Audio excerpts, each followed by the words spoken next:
Hello friends. आज मैं बहुत ही खुश हूं।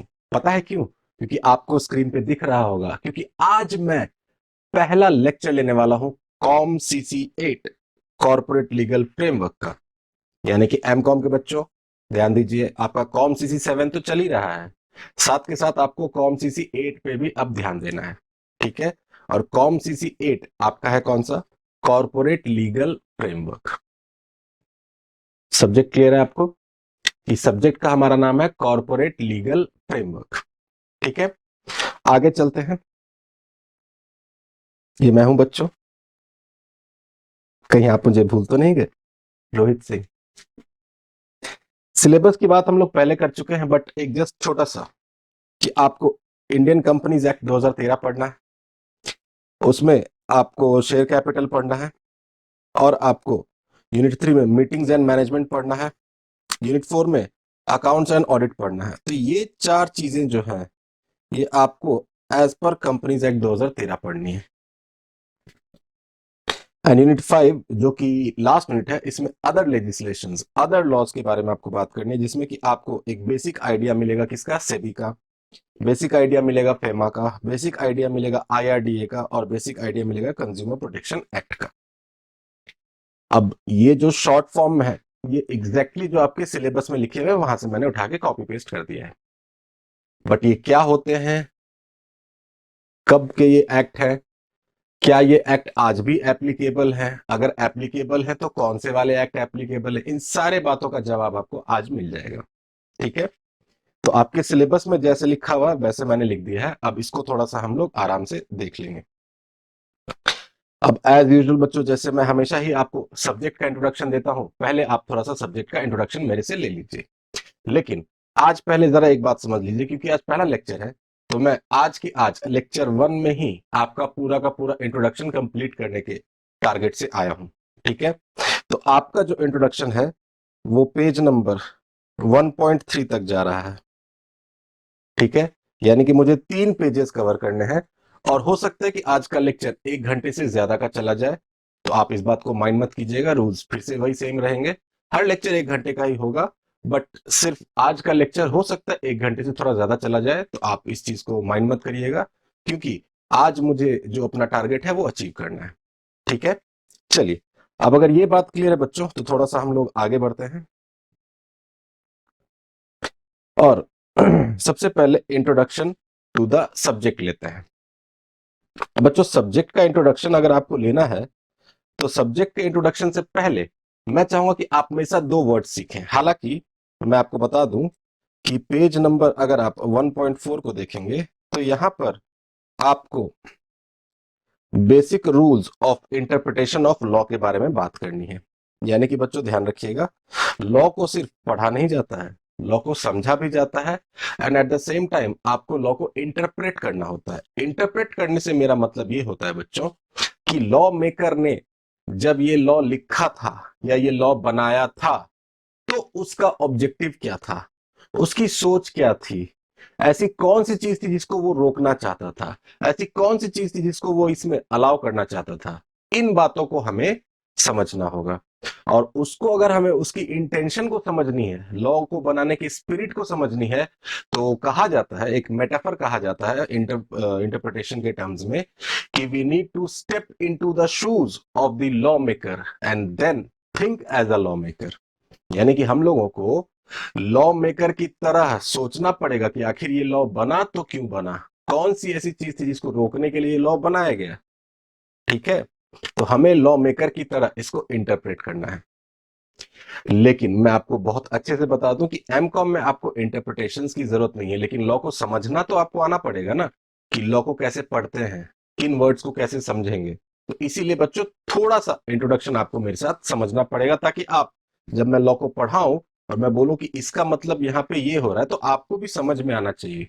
हम दोनों को सेम पेज पे होना चाहिए बच्चों, वरना ऐसा ना हो कि मैं बोलूं कुछ आप समझे कुछ, तो फिर दिक्कत हो जाएगी। ठीक है?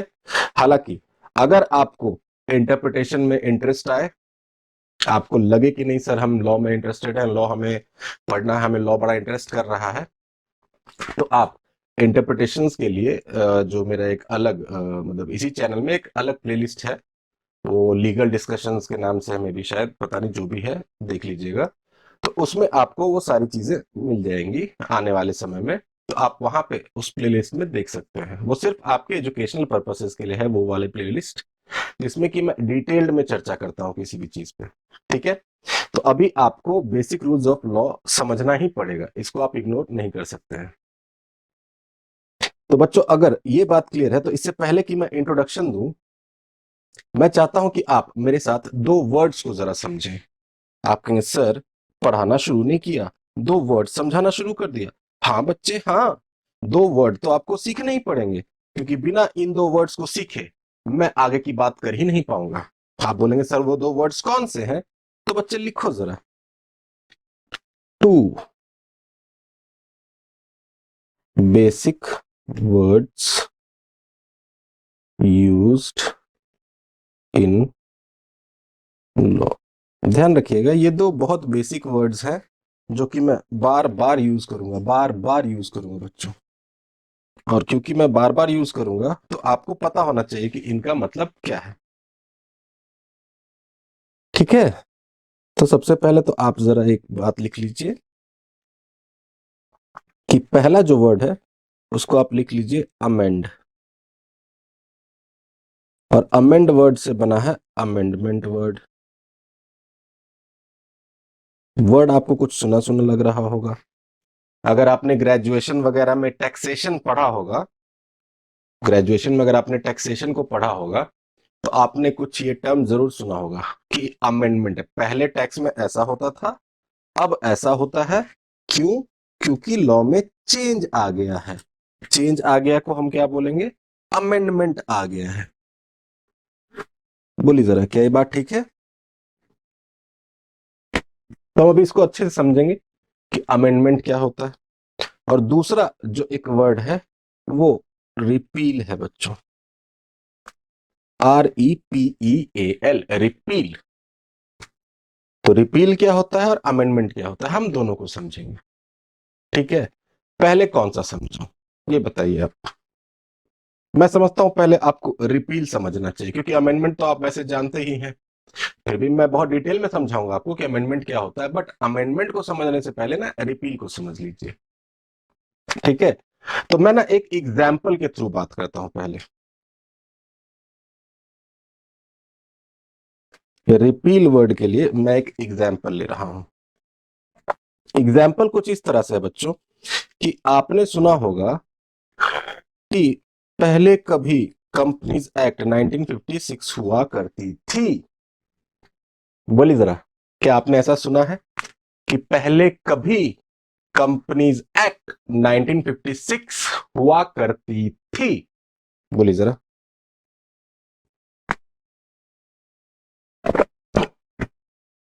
बट बच्चों, क्या ये एक्ट आज भी एप्लीकेबल है क्या हमारे इंडिया पे?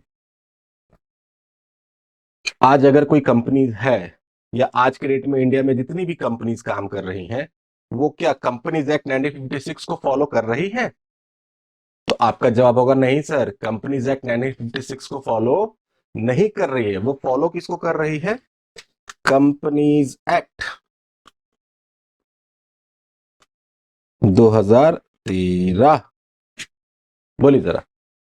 तो आज के डेट में कंपनीज एक्ट 2013 एप्लीकेबल है। लेकिन बच्चों, 2013 से पहले भी तो लॉ थे, और 2013 से पहले कंपनीज लॉ थे। और कंपनीज लॉ कौन सा था? Companies act 2000, sorry, companies act 1956। बोलिए जरा। तो ऐसा क्या हुआ कि हमने कंपनीज एक्ट 1956 को अप्लाई करना छोड़ दिया, और इसको छोड़ के हमने कंपनीज एक्ट 2013 को अप्लाई करवाना शुरू कर दिया? तो बच्चों, जब ये कंपनीज एक्ट 2013 का बिल प्रेजेंट हुआ था ना, तो उस वक्त मिनिस्टर थे ऑनरेबल सचिन पायलट। उन्होंने ही ये बिल प्रेजेंट किया था, और उस पर इन्होंने बहुत डिबेट करवाया था सबसे। तो उन्होंने ये बताया था, एकदम वर्ड टू वर्ड में बता रहा हूं, क्योंकि मैंने वो सुना था, मैंने देखा था उसको, DD न्यूज पे आता था उस वक्त। तो लोकसभा में वो बोल रहे थे, और उनका ये कहना था कि कंपनीज एक्ट 1956 में बड़े सारे चेंजेस आ चुके हैं, बहुत सारे लीगल केसेस हो चुके हैं, बड़े सारे जुडिशियल प्रेसिडेंट्स हो चुके हैं, बड़े सारे केस लॉज आ चुके हैं, बहुत बार अमेंडमेंट्स हो चुके हैं, और हम कंपनीज एक्ट 2013 में कुछ नए और कॉन्सेप्ट लाना चाहते हैं जिसको कि कंपनीज एक्ट 1956 में इनकॉर्पोरेट करना बड़ा मुश्किल हो रहा है। तो क्यों ना ऐसा किया जाए कि कंपनीज एक्ट 1956 को स्क्रैप कर दिया जाए। ध्यान रखिएगा, स्क्रैप कर दिया जाए और इसकी जगह पे इसी से मिलता जुलता एक नया एक्ट लाया जाए जिसमें कि पुराने तो कॉन्सेप्ट हो ही, और जो हम नई बातें लिखना चाह रहे हैं वो इस तरीके से सिस्टमैटिक ऑर्डर में लिख दे कि सारी पुरानी चीजें जो है वो एक जगह हो जाए, एकदम से अपडेटेड कंसोलिडेटेड एक नया एक्ट लोगों को मिल जाए, जिससे कि प्रोफेशनल्स को या कंपनीज को काम करने में आसानी हो जाए। बोलिए जरा, ये बात ठीक है? तो उन्होंने क्या किया कि कंपनीज एक्ट 1956 को कंप्लीटली स्क्रैप कर दिया। स्क्रैप करने का मतलब मैं ये कहना चाह रहा हूं कि उन्होंने कहा कि जिस दिन से ये कंपनीज एक्ट इंडिया पे लगना शुरू हो जाएगा उस दिन से कंपनीज एक्ट 1956 विल या shall not be in force, shall not be considered as the law of the land. Not in force का मतलब बच्चों कि अब ये लॉ देश पे एप्लीकेबल नहीं हो रहा है। लॉ ऑफ द लैंड मतलब कि जो देश का कानून है। अब कंपनीज एक्ट 1956 को स्क्रैप ही कर दिया गया तो फिर वो देश का कानून कैसे होगा? वो तो अब फोर्स में है ही नहीं, वो तो अब इफेक्टिव है ही नहीं। तो क्या मैं ऐसा बोल सकता हूं कि पहले वाले एक्ट को मार के, ध्यान रखिएगा, पहले वाले एक्ट को मार के एक नए कंप्लीटली नए एक्ट को लाया गया। ध्यान रखिएगा, पुराने एक्ट को कंप्लीटली स्क्रैप करके, उसको कंप्लीटली अवॉइड करके, उसको कंप्लीटली डिस्ट्रॉय करके, उसको कंप्लीटली हटा के एक नए एक्ट को उसकी जगह पे लाया गया।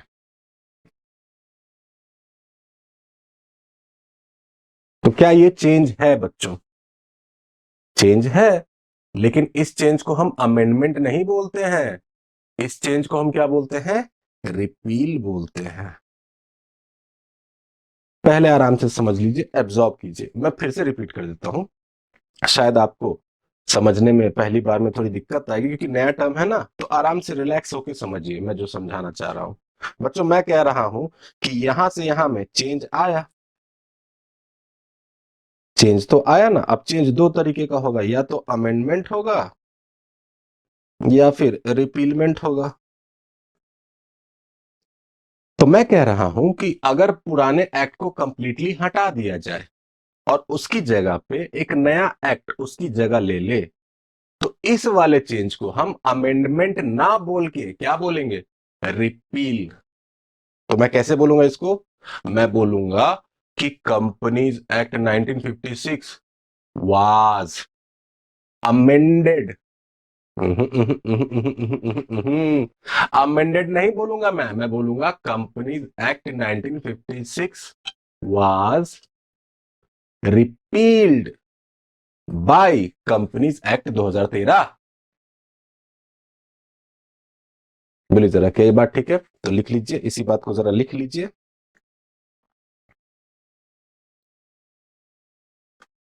कि रिपील क्या होता है। व्हेन अ न्यू एक्ट या लॉ, अभी एक्ट लॉ सब बराबर है आपके लिए, अभी जो बोल रहा हूं बस वो समझिए, लॉ क्या होता है एक्ट क्या होता है वो सब डिटेल में बता दूंगा आपको। अभी आप समझिए, एक्ट लॉ स्टैच्यूट लेजिस्लेशन सब बराबर है आपके लिए।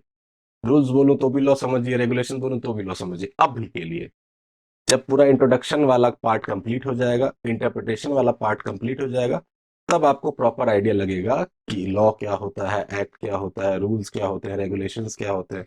सब अलग अलग बातें हैं, लेकिन अभी मान के चलिए कि सब काला अक्षर भैंस बराबर, जो बोल रहा हूं सब सही है। अभी अभी सब लॉ है आपके लिए, ठीक है? चलिए, तो व्हेन अ न्यू एक्ट या law replaces the old act and the old act ceases to be enforceable। ceases to be enforceable मतलब ये सब लीगल वर्ड्स है बच्चों, सीखिए।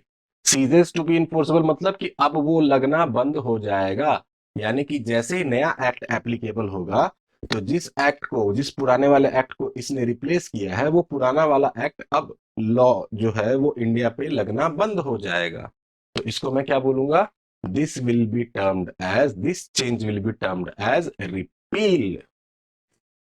इसको हम लोग रिपील बोलेंगे, रिपीलमेंट बोलेंगे। ठीक है। तो व्हेन अ न्यू एक्ट या law replaces the old act and the old act ceases to be enforceable, it is termed as repeal। बोलिए जरा बच्चों, क्या ये बात ठीक है? बोलिए, क्या ये बात ठीक है? अब इसी में फॉर एग्जाम्पल लिख लीजिए। पहला, company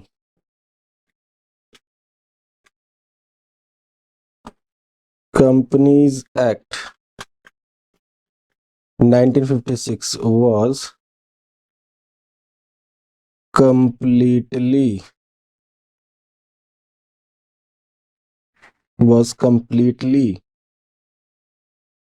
scrapped and was replaced by a new act known as the Companies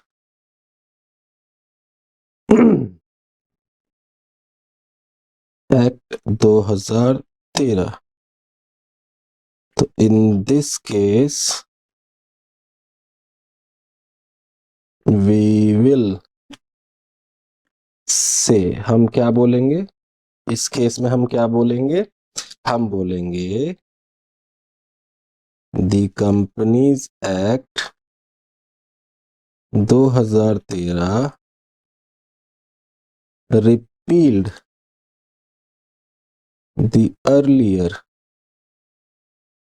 companies act 1956। या फिर इसको ऐसे भी बोल सकते हैं कि कंपनीज एक्ट 1956 वाज या इज, वाज ही बोलेंगे क्योंकि पुरानी बात हो गई ना, अभी करंट की बात थोड़े है। तो बोलेंगे companies act 1956 was repealed by companies act 2013। बोलिए जरा, क्या ये बात ठीक है? इसी का एक और एग्जांपल लीजिए कि हम लोग को कंज्यूमर प्रोटेक्शन एक्ट पढ़ना है। बोलिए जरा, क्या हम लोगों को कंज्यूमर प्रोटेक्शन एक्ट पढ़ना है?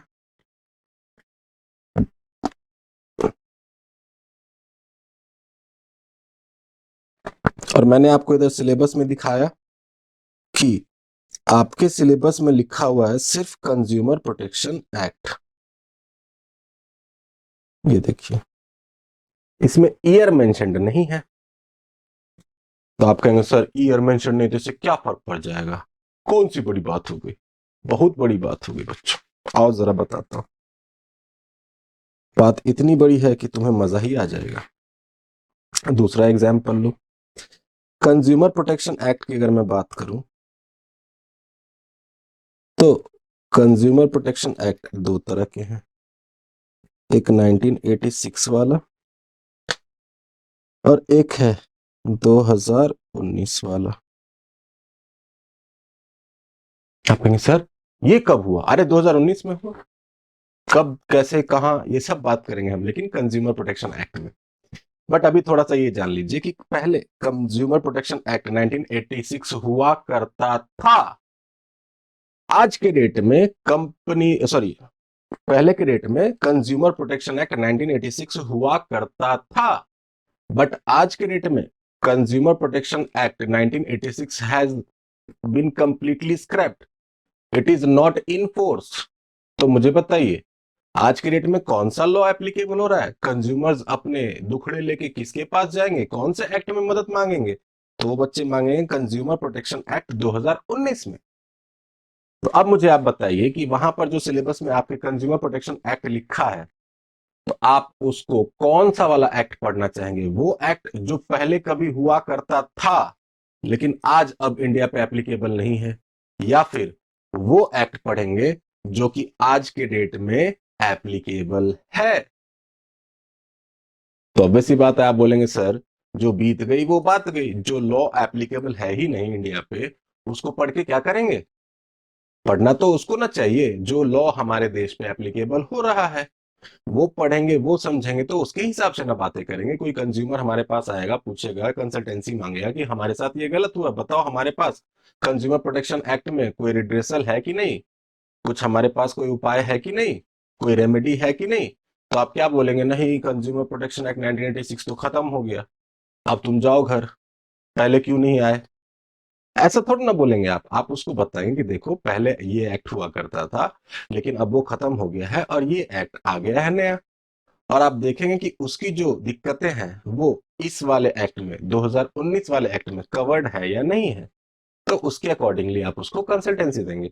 आप कंज्यूमर प्रोटेक्शन एक्ट 1986 का जिक्र नहीं करेंगे। तो क्या मैं ऐसा बोल सकता हूं अब कि consumer protection act 1986 was repealed by consumer protection act 2019? बोलिए जरा। तो ये भी चेंज है बच्चों, but this change is not amendment, this change is repeal. पहले बताइए, रिपील वर्ड क्लियर है? मैंने इसके बारे में आपको लिखवा भी दिया है कि रिपील किसको कहते हैं, दो दो एग्जाम्पल्स भी दे दिए, और एग्जाम्पल्स मैं बहुत सारे दे सकता हूं लेकिन आपके सिलेबस से रिलेटेड ही एग्जाम्पल मैंने दिए जो कि एग्जैक्टली आपको पढ़ना है। अब अगर ये दो वर्ड क्लियर है तो आइए जरा अब अमेंडमेंट की तरफ चलते हैं।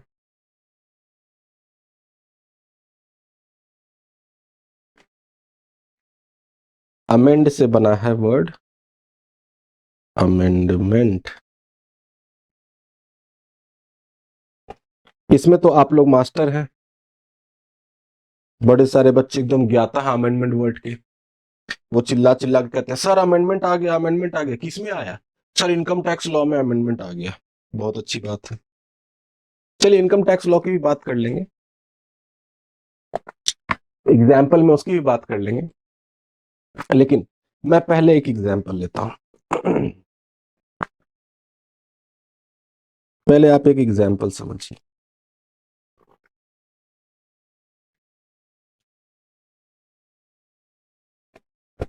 ये बच्चों हमारा पुराना एक्ट है, कंपनीज एक्ट 1956। फिर आया कंपनीज एक्ट 2013। आप कहेंगे सर ये तो अमेंडमेंट वाली बात नहीं है, ये तो रिपील वाली बात है। अरे मुझे अभी पहले पूरा एग्जाम्पल तो कंप्लीट करने दो। बच्चों कंपनीज एक्ट 1956 में आपको पढ़ना भी है, मैं आपको दिखा देता हूं। सिलेबस कहाँ गया? ओ सिलेबस इस तरफ गया। हाँ, तो आपको नेचर, टाइप्स ऑफ कंपनी और नेचर ऑफ कंपनीज पढ़ना है। तो नेचर ऑफ कंपनीज में आप एक चीज पढ़ेंगे, कॉमन सील।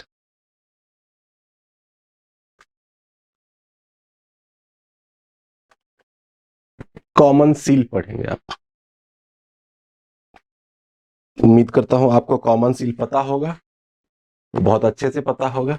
इसलिए मेरी जिम्मेदारी बनती है कि मैं आपको कॉमन सील के बारे में थोड़ा सा बता दूं कि बच्चों कॉमन सील ये होता है कि कंपनी, इतना तो आप जानते हैं कि कंपनी एक आर्टिफिशियल पर्सन है, is a non living thing, और कंपनी का सारा काम कंपनी के बोर्ड ऑफ डायरेक्टर्स के थ्रू होता है या डायरेक्टर्स के थ्रू होता है, जिन डायरेक्टर्स को कंपनी का ट्रस्टी भी कहा जाता है। तो जब कभी भी वो किसी कॉन्ट्रैक्ट में एंटर करते हैं तो वो तो कंपनी के बिहाफ पे एंटर कर रहे हैं ना, तो वो as a board of director sign करते थे या एज अ डायरेक्टर साइन करते थे, और कंपनी का एक ऑफिशियल स्टैंप होता है जिसको common seal of the company कहा जाता है, वो स्टैंप उस पे इनग्रेव किया जाता था, मतलब लगाया जाता था। तो कंपनीज एक्ट 1956 में कॉमन सील की बात थी, समझ रहे हैं आप?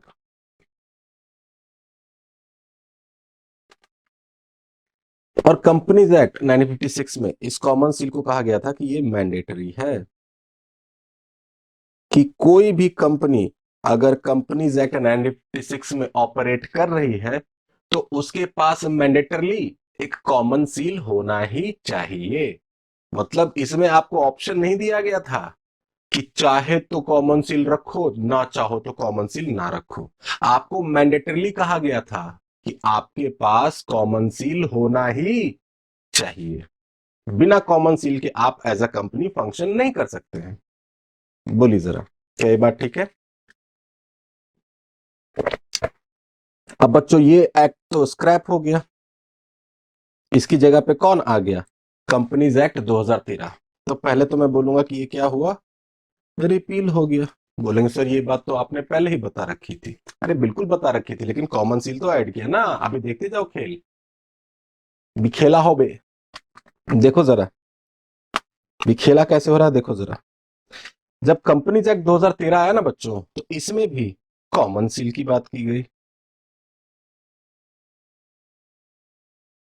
कॉमन सील की बात की गई और यहां भी कॉमन सील को मैंडेटरी रखा गया।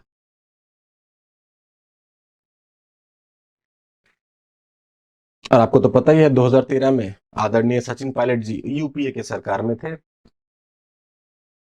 फिर बच्चों 2014 आया और हमारे नए प्रधानमंत्री आए, और आते ही उन्होंने बड़े सारे कानून में बदलाव शुरू किए। और 2015 जैसे ही आया तो 2015 में कंपनीज एक्ट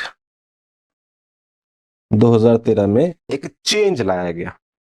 अब आप कहेंगे सर क्या चेंज लाया गया? ध्यान दीजिएगा, पहले तो आप चेंज को समझिए। मैंने चेंज बोला दो तरीके के होते हैं। अगर उस चेंज में पुराने एक्ट को कंप्लीटली खत्म कर दिया गया है, मार दिया गया है, उसकी जगह नया एक्ट आया है, तो मैं क्या बोलूंगा? रिपील बोलूंगा। सबसे पहले तो आप ये जरा मुझे बताइए कि कंपनीज एक्ट 2013 में चेंज तो आया 2015 में, लेकिन क्या कंपनीज एक्ट 2013 को मार दिया गया, या कंपनीज एक्ट 2013 अभी भी एप्लीकेबल था 2015 में, बस कुछ चेंजेस किए गए उसमें? अभी भी एप्लीकेबल था, बस कुछ चेंजेस ही तो किए गए। तो अब इस चेंज को क्या आप रिपील बोल सकते हैं? अगर आप बोलेंगे हाँ सर रिपील है, तो मैं बोलूंगा पुराना एक्ट तो जिंदा है, और पुराना एक्ट 2015 के हिसाब से कौन होगा? 2013 वाला। तो आप इसको रिपील नहीं बोल सकते हैं।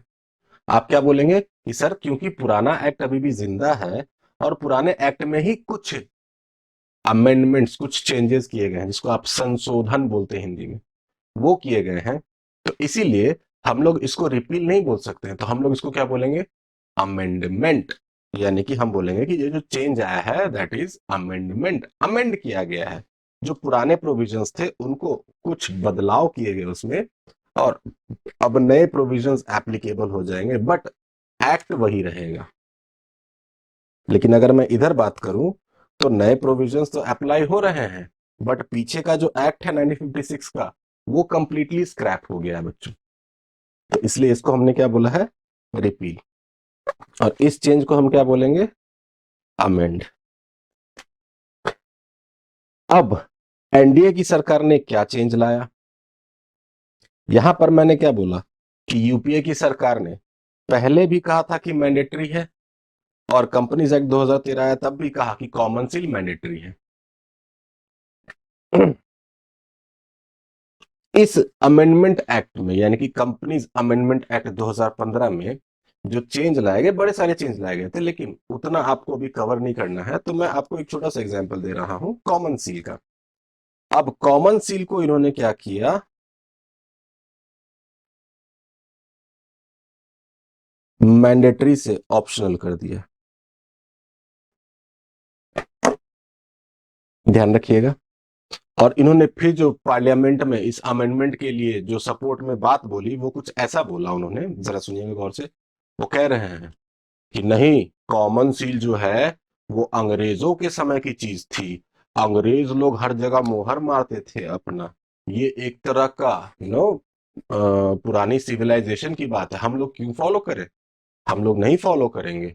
हम लोग क्या करेंगे? हम लोग कॉमन सील को ऑप्शनल कर देंगे। मर्जी है तो कॉमन सील रखो, नहीं मर्जी है तो कॉमन सील मत रखो। यानी कि जो पुरानी कंपनीज हैं, अगर आपके पास कॉमन सील है तो आप रखिए, कोई दिक्कत नहीं है।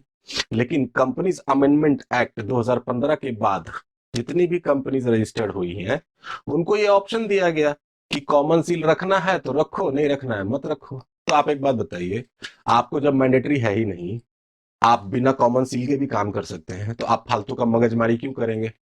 आप फालतू का क्यों लाएंगे कॉमन सील? बोलिए ना जरा। तो फिर अब आपको कॉमन सील की जरूरत नहीं है। तो आप बोलेंगे सर अब कंपनी काम कैसे करेगी? अरे बच्चे बिल्कुल, अभी भी पहले भी क्या होता था कि डायरेक्टर साइन करते थे या बोर्ड ऑफ डायरेक्टर्स साइन करते थे और फिर कॉमन सील भी अप्लाई होता था। अब सिर्फ डायरेक्टर्स या बोर्ड ऑफ डायरेक्टर्स साइन कर देंगे। अब आप बोलेंगे सर डायरेक्टर और बोर्ड ऑफ डायरेक्टर्स क्या होते हैं? तो मैं बोलूंगा थोड़ा सा सब्र बच्चे, जब तक समय ना आए सब्र। सब्र का फल मीठा होता है, सही समय पे आपको सही ज्ञान मिल जाएगा। अभी बस आप ये समझिए कि डायरेक्टर्स वो लोग होते हैं जो कंपनी को चलाते हैं, ठीक है? और बोर्ड ऑफ डायरेक्टर्स मतलब ग्रुप ऑफ डायरेक्टर्स जो मिलके कंपनी को चला रहे हैं। अब इतना ही समझिए, इतना ही काफी है आपके लिए। तो मुझे बताइए, क्या आपको ये दो वर्ड्स क्लियर हो गए हैं कि रिपील क्या होता है और अमेंड क्या होता है? तो आइए जरा अमेंडमेंट को लिख लीजिए। ठीक, आपने अगर ये ड्राइंग बना ली है, ड्राइंग अगर आपने बना ली, तो आइए जरा थोड़ा सा लिख लीजिए इसके बारे में कि amendment basically refers to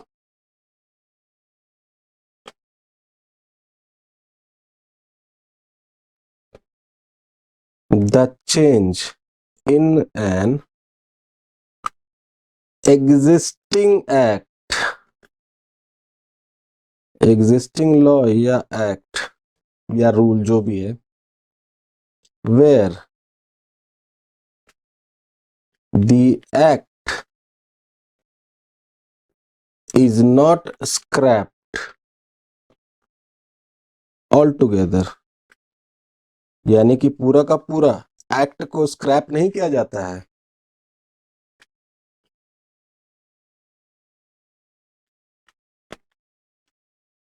only some provisions are either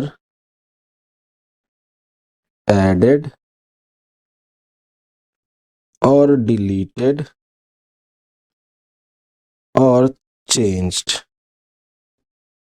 यानी कि या तो कुछ चीजें नई ऐड कर देंगे या फिर कुछ चीजें जो हैं लेकिन अब वो काम की नहीं रही तो उसको डिलीट कर देंगे, या फिर जैसे कि कॉमन सील था और है लेकिन उसको बस चेंज कर दिया, बोला कि ऑप्शनल कर दे रहे हैं हम। पहले मैंडेटरी था, कॉमन सील पहले भी था आज भी है, ध्यान रखिएगा।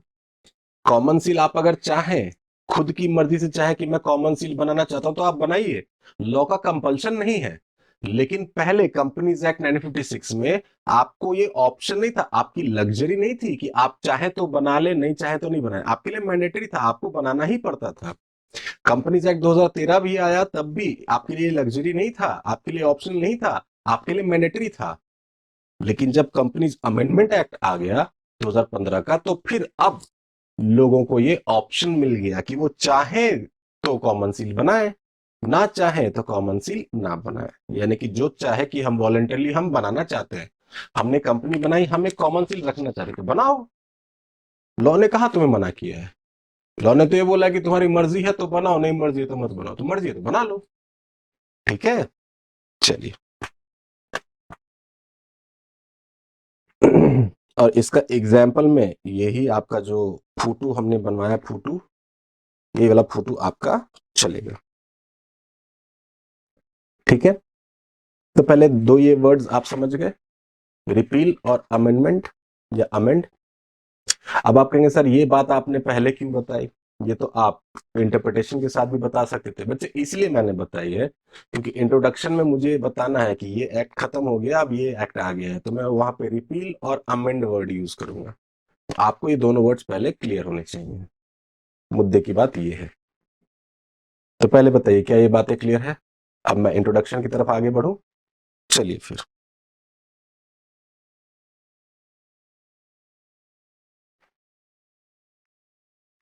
तो देखिए बच्चों, अब हम लोग जरा basic introduction of the subject and units to be studied along with the importance of this subject at MCom level, थोड़ा सा हम लोग देख लेते हैं क्या क्या है इसका इंपॉर्टेंस, इंट्रोडक्शन एमकॉम लेवल पे हमें क्यों पढ़ना है, कॉर्पोरेट लीगल फ्रेमवर्क वगैरह वगैरह वगैरह सारा देख लेते हैं।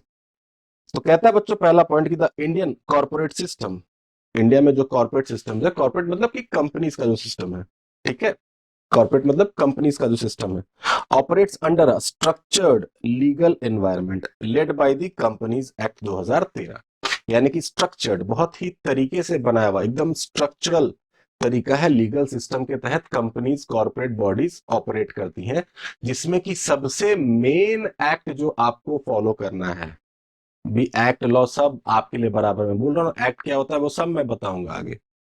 अभी आप बस ये समझिए कि एक्ट कानून होता है, लॉ भी कानून होता है, रूल भी कानून है, रेगुलेशन भी कानून, सब कानून है, अभी आप सब मान के चलिए सब कानून है, सब में फर्क है।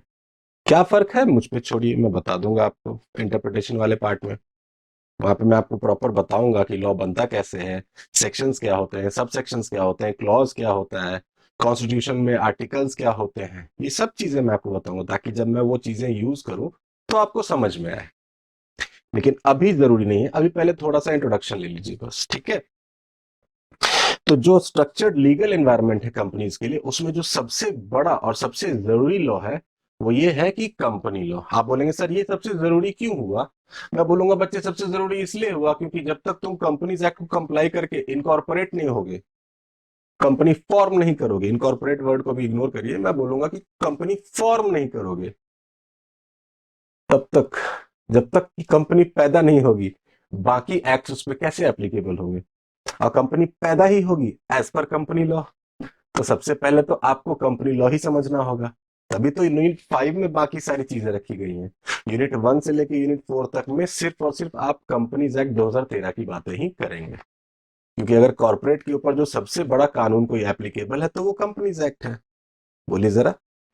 चलिए, तो कंपनीज एक्ट आपको सबसे पहले फॉलो करना है, और कंपनीज एक्ट को फॉलो करने के बाद, कंप्लाई करने के साथ साथ, बाद नहीं बोलूंगा मैं, साथ साथ अदर कॉर्पोरेट लॉज भी आपको फॉलो करने पड़ेंगे, जिसमें कि आपको सेबी एक्ट पढ़ना है, पेमा पढ़ना है, आईआरडीए एक्ट पढ़ना है, और कंज्यूमर प्रोटेक्शन एक्ट पढ़ना है। आप बोलेंगे सर ये सेबी सेबी क्या है, ये सेबी सेबी, आओ बच्चों जरा हम लोग सीखते हैं। सबसे पहले तो लिखो जरा, सेबी एक्ट। अब आपके सिलेबस में सेबी एक्ट लिखा है तो मैंने भी लिख दिया, आइए जरा लिखिए पूरा। इसका फुल फॉर्म है securities exchange board of India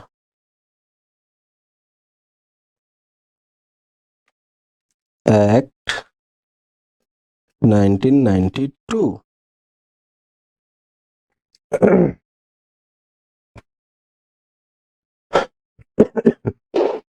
बच्चों सेबी एक्ट यानी कि securities exchange board of India, अब ये करती क्या है, तो बच्चों ध्यान रखिएगा कि सेबी एक्ट पहले भी थी, 1992 से पहले भी थी सेबी, ऐसा नहीं था कि नहीं थी, बट उस वक्त सेबी के पास उतने पावर्स नहीं दिए गए थे, सेबी को उतने पावर्स नहीं दिए गए थे।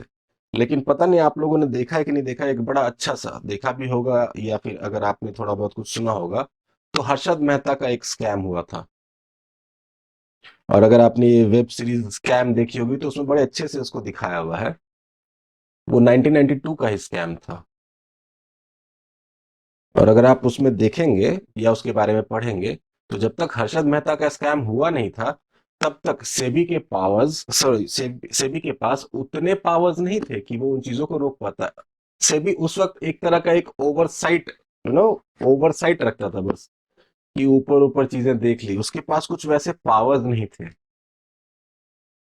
लेकिन जब ये कांड हो गया, स्कैम हो गया, तो फिर गवर्नमेंट को लगा कि नहीं, सेबी के पावर्स बढ़ाने चाहिए, और उन्होंने फिर से सेबी एक्ट 1992 लाए, और उसमें सेबी को बहुत सारी पावर्स दी गई, जिससे कि वो सारी चीजों को रेगुलेट कर सकें। सिक्योरिटीज मार्केट के।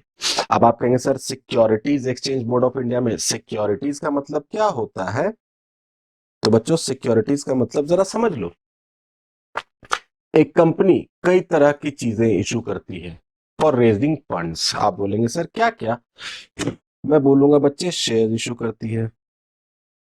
शेयर्स में दोनों आ जाते हैं, प्रेफरेंस एंड इक्विटी। अब ये दोनों क्या होते हैं हम लोग डिटेल में बात करेंगे, हालांकि मोटा मोटा ऊपर ऊपर से आपको पता होगा, तो जितना पता है अभी ठीक है, बाकी डिटेल में मैं उस चैप्टर में बात करूंगा। फिर मैं कहता हूं कि डिबेंचर्स होते हैं, बॉन्ड्स होते हैं।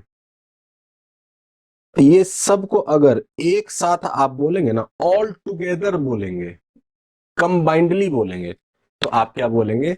These are the securities. ध्यान रखिए आप क्या बोलेंगे? Securities of a company. जैसे फॉर एग्जांपल मैं कहता हूं कि रिलायंस इंडिया लिमिटेड है, उसने इक्विटी भी रेज कर रखा है, प्रेफरेंस भी रेज कर रखा है, 10% डिबेंचर्स भी रेज कर रखा है। तो अगर मैं पूछूं कि what are the securities issued by Reliance India Limited, तो आप क्या बोलेंगे कि the securities issued are equity shares, preference shares and 10% debentures. तीनों को जब कंबाइंडली बुलाते हैं ना बच्चों, तो बोलते हैं सिक्योरिटीज।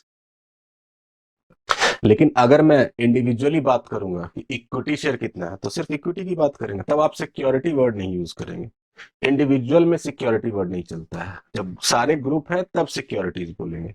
अब आप कहेंगे सर किसी कंपनी के पास सिर्फ इक्विटी ही है, प्रेफरेंस और डिबेंचर नहीं है, तो क्या अब मैं इक्विटी को सिक्योरिटी बोल सकता हूं? तो मैं बोलूंगा अब बोल लो बच्चे, क्योंकि एक ही है ना, एक अकेला पूरा ग्रुप को फॉर्म कर रहा है, तो फिर ठीक है बोल लो, क्या दिक्कत है, बोलने के लिए तो कुछ भी बोल सकते हो। लेकिन ध्यान रखिएगा जब एक से ज्यादा होंगे तो सबको मिला के आप कंबाइंडली सिक्योरिटीज वर्ड को यूज करेंगे, ठीक है ना? तो security word is a wider word which covers all the types of securities, that is shares, debentures, equity shares, preference shares, convertible shares, non-convertible shares, every kind of shares या debentures या preferences are covered under securities. तो securities is a wider term। क्या ये बात ठीक है? चलिए, तो किसी भी तरह की सिक्योरिटीज अगर आप इशू कर रहे हैं, तो फिर आपको सिक्योरिटीज एक्सचेंज बोर्ड के रूल्स एंड रेगुलेशंस को फॉलो करना पड़ेगा। और इसके लिए सेबी ने कई सारे रेगुलेशंस भी इशू किए हैं, जो कि हम लोग बात करेंगे, हालांकि आपके सिलेबस में नहीं है, बट मैं छोटा सा आपको ब्रीफली नाम बता दूंगा कि आईसीडीआर रेगुलेशंस हैं, एलओडीआर रेगुलेशंस हैं, हम लोग बात करेंगे अभी आगे, थोड़ा थोड़ा थोड़ा मैं आपको हल्का हल्का हिंट दे दूंगा। तो ये सब रेगुलेशंस आपको फॉलो करने होते हैं, ठीक है? तो ये है बच्चों सेबी। तो पहला जो सेबी एक्ट है, इसका नाम आपने पूरा लिख लिया, securities and exchange board of India. दूसरा जो है आपका वो क्या था, मैं जरा देख लूं, फेमा।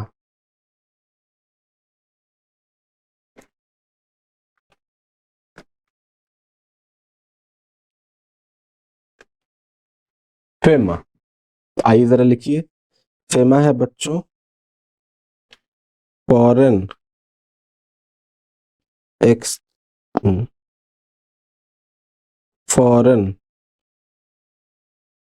एक्सचेंज, ध्यान रखिएगा, ये वर्ड को ध्यान रखिएगा, मैं इसको ब्लैक से लिख देता हूं।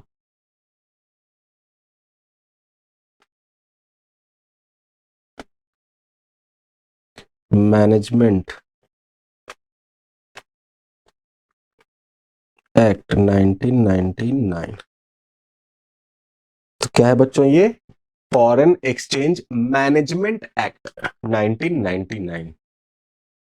बच्चों 1999 से पहले एक दूसरा एक्ट हुआ करता था, वो था फेरा, फॉरेन एक्सचेंज रेगुलेटरी एक्ट या रेगुलेशन एक्ट। जब फेमा आया ना, तो इसने भी फेरा को क्या कर दिया? डेड कर दिया, स्क्रैप करवा दिया। तो क्या हम ये बोल सकते हैं कि फेमा रिपील्ड फेरा? बोलिए जरा, क्या मैं ऐसा बोल सकता हूं कि फेमा रिपील्ड फेरा? जी हाँ, उसने अमेंड नहीं किया। अगर अमेंड होता ना, तो फेरा आज भी एप्लीकेबल हो रहा था, सिर्फ कुछ प्रोविजंस बदलते। लेकिन फेरा को कंप्लीटली स्क्रैप कर दिया गया और फेमा को लाया गया। आप कहेंगे सर फेरा में ऐसा क्या था कि उसको हटाना पड़ा? बच्चों देखिए, फेरा जो था ना, फेरा या फेमा जो भी आप बात कर रहे हैं, या तो नाम से ही आपको क्लियर है कि ये फॉरेन एक्सचेंज से रिलेटेड बातें करता है। यानी कि बच्चों जब 1991 में या 90s के दौर में आप कहें, जब ग्लोबलाइजेशन, लिबरलाइजेशन, प्राइवेटाइजेशन वगैरह हुआ, जो कि हमारे ऑनरेबल फाइनेंस मिनिस्टर उस वक्त के Manmohan Singh, the great economist, उन्होंने जब ये चीजें की, तो फॉरेन के कंपनीज इंडिया में आने लगे। अब आने तो लगे, लेकिन इंडिया में जो लॉ अप्लाई हो रहा था वो था फेरा, आर था उस वक्त। और आर जो था बच्चों, वो रेगुलेटरी था, मतलब कि बहुत ज्यादा स्ट्रिक्ट कंडीशंस थी फॉरेन एक्सचेंज को इंडिया में लाने में या इंडिया से फॉरेन एक्सचेंज को ले जाने में। हर बात पे आरबीआई का अप्रूवल, हर बात पे सेंट्रल गवर्नमेंट का अप्रूवल, इतने ज्यादा अप्रूवल्स थे कि यू नो ये लिबरलाइजेशन पॉलिसीज करने के बाद भी फॉरेन इन्वेस्टर्स आने को तैयार नहीं थे। फिर इन्होंने कहा कि ये दिक्कत आ रही है, चलो इसको थोड़ा सा ठीक करो। इतना स्ट्रिंजेंट लॉ, इतना हार्ड लॉ नहीं होना चाहिए। अगर हमें फॉरेन इन्वेस्टर्स चाहिए, अगर हमें एफडीआई चाहिए, तो फिर हमें अपने इस फेरा एक्ट को थोड़ा सा कम लीनियंट करना पड़ेगा, मतलब लीनियंट करना पड़ेगा। ठीक है, तो इसलिए इसको थोड़े लीनियंट करने के लिए वो लेके आए फेमा। आप देखिए, रेगुलेटरी वर्ड को मैनेजमेंट वर्ड से चेंज कर दिया कि अब हम आपको रेगुलेट नहीं कर रहे हैं, आप आइए, हम मैनेज करेंगे। इसमें बड़े सारे काम को, मतलब बहुत लिस्ट है, मैं आपको जब पढ़ाऊंगा तो बताऊंगा, जिसमें कि ऑटोमेटिक अप्रूवल दे दिया गया कि इतने लिमिट तक अगर आप यू नो फॉरेन करेंसी की बात कर रहे हैं, तो आपको ना आरबीआई से अप्रूवल लेने की जरूरत है, ना सेंट्रल गवर्नमेंट से अप्रूवल लेने की जरूरत है। आप सीधा आइए और काम करिए। हाँ, इसके बियॉन्ड है तो आपको बस एक अप्रूवल है, वो भी सिंगल विंडो अप्रूवल मिल जाता है। और कुछ चीजों में है कि फिर सेंट्रल गवर्नमेंट का अप्रूवल लेना पड़ता है। तो हम लोग डिटेल में बात करेंगे जब हम लोग फेमा पढ़ेंगे। तो एक और बहुत खास चीज है बच्चों, जो मैं आपको बताना चाहता हूँ, आपके नॉलेज में लाना चाहता हूँ, कि अगर आप किसी तरह का कोई ऑफेंस करते थे फेरा में, तो फेरा वॉज अ क्रिमिनल लॉ, मतलब सीधा पकड़ेंगे, उठाएंगे, जेल में डाल देंगे। इतना स्ट्रिक्ट कानून था। अब बताइए, कोई फॉरनर आएगा, वो कहेगा पैसा भी लगाओ, इंडिया में जेल भी जाओ।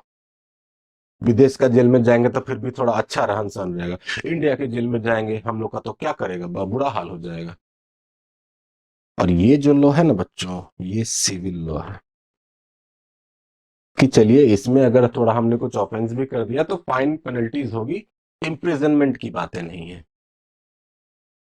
ठीक है, तो ये सब चीजें इसमें नो ये किया गया, रिलैक्सेशन दिया गया। तो ये हुई फेमा की बात। थोड़ा सा और देख लीजिए, और कौन सा एक्ट है? IRDA act. आइए जरा आईआरडीए एक्ट के बारे में बात कर लेते हैं। आईआरडीए, इसका पूरा नाम लिखिए बच्चों, इंश्योरेंस, लिखिए जरा, रेगुलेटरी एंड डेवलपमेंट एक्ट। अब यहां पे मैं ना ईयर अभी नहीं लिखूंगा, पहले आप लिखिए, पहले आप लिखिए, मैं ईयर अभी नहीं लिखूंगा। तो आप बोलेंगे सर अभी क्यों नहीं लिखोगे? अभी बताता हूं बच्चे, पहले लिख लो।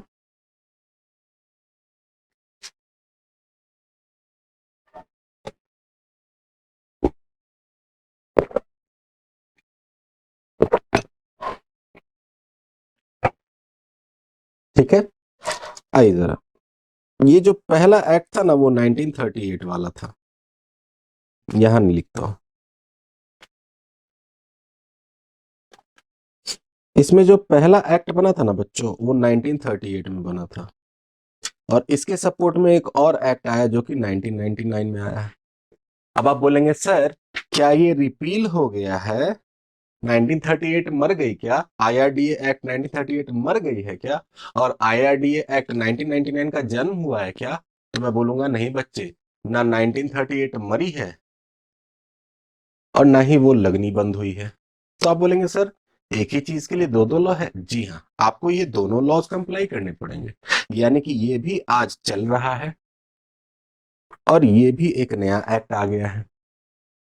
यानी कि अगर आपको आईआरडीए को अच्छे से समझना है तो आईआरडीए में आपको आईआरडीए एक्ट 1938 भी पढ़ना पड़ेगा और आईआरडीए एक्ट 1999 भी पढ़ना पड़ेगा, और दोनों की मिली जुली इंटरप्रिटेशंस को लेके आपको आगे बढ़ना पड़ेगा। तो काम आपका हो गया भारी। तो लेकिन इतना आपको यूनिवर्सिटी नहीं करेगा। अभी थोड़ा सा मुझे एक बार थोड़ा टोटली कंफर्म हो जाने दीजिए कि आपको सिर्फ और सिर्फ 38 ही पढ़ना है या थोड़ा बहुत 38 और थोड़ा बहुत 99 भी पढ़ना है। तो वैसे भी ये लास्ट का टॉपिक है, मैंने भी आपको बस ये बता दिया कि ये दोनों एक्ट एप्लीकेबल है, लिख लीजिए एप्लीकेबल, एप्लीकेबल। तो हम लोगों को दोनों को कंप्लाई करना पड़ेगा, कंप्लाई बोथ।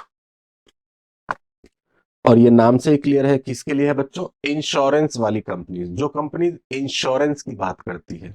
जैसे आपने सुना होगा life insurance corporation of India, general insurance vehicles वगैरह के लिए होते हैं, घर के इंश्योरेंस होते हैं, सामान के इंश्योरेंस होते हैं, लाइफ का होता है, बड़ी सारी चीजें होती है और बड़ी सारी कंपनी, तो हर कंपनी है इंश्योरेंस के सेक्टर में। तो इंश्योरेंस कंपनीज के बारे में ये बात है। अब आप बोलेंगे सर इंश्योरेंस कंपनी तो है तो कंपनी ही। मैं बोलूंगा हाँ बच्चे बिल्कुल कंपनी है। सर तो क्या इनको कंपनीज एक्ट भी फॉलो करना पड़ेगा? मैं कहूंगा अरे बिल्कुल सही पकड़े हो, अगर कंपनी है तो कंपनीज एक्ट तो फॉलो करना ही पड़ेगा। याद कीजिए अभी हमने इंट्रोडक्शन में पढ़ा था। और कंपनीज होने के बाद अगर आपके ऊपर कोई और भी कॉर्पोरेट लॉ अप्लाई हो रहा है तो वो भी आपको फॉलो करना पड़ेगा। यानी कि आप सिर्फ कंपनी लॉ को पढ़ के कॉर्पोरेट लॉज के जानकार नहीं बन सकते हैं, कॉर्पोरेट लीगल फ्रेमवर्क के जानकार नहीं बन सकते हैं। तो आपको अगर कंपनीज को समझना है अच्छे से, कॉर्पोरेट लीगल फ्रेमवर्क को अगर समझना है तो कंपनीज एक्ट तो आपको बेसिक है, ये तो जानना ही पड़ेगा। इसके अलावा कंपनीज के ऊपर और जो भी एक्ट्स एप्लीकेबल हो रहे हैं वो भी जानना पड़ेगा। ठीक है, तो इंश्योरेंस कंपनीज भी तो कंपनीज ही है ना, तो इंश्योरेंस के एक्ट भी एप्लीकेबल होंगे उस पर, at the same time companies act के भी प्रोविजंस उस पर एप्लीकेबल होंगे। अब अगर दोनों में कॉन्ट्राडिक्शन आ गया तो क्या होगा?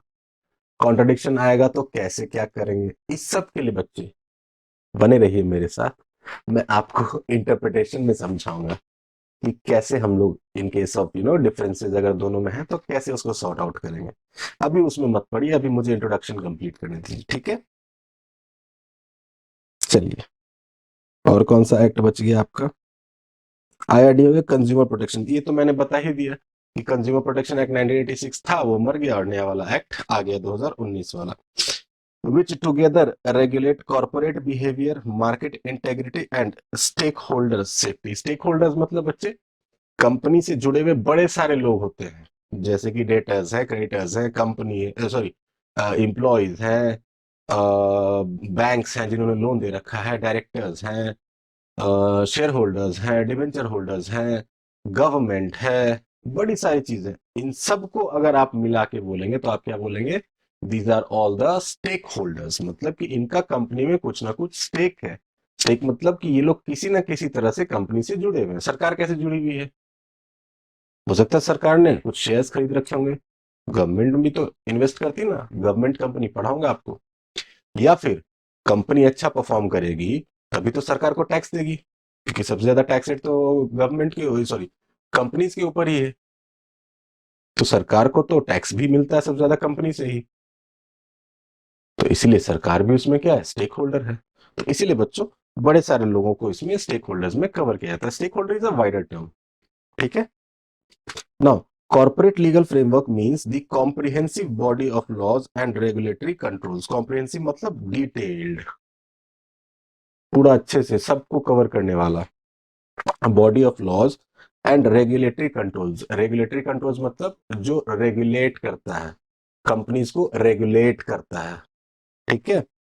That govern how companies are formed, financed, यानी कि कंपनी कैसे फॉर्म होगी, यही जो कंपनी को फॉर्म करते हैं ना बच्चों, तो इसी प्रोसेस को कंपनी लॉ में इनकॉर्पोरेशन वर्ड का नाम दिया गया है। याद कीजिए, अभी मैंने थोड़ी देर पहले इनकॉर्पोरेशन बोला था, मैंने बोला था अभी इग्नोर कीजिए।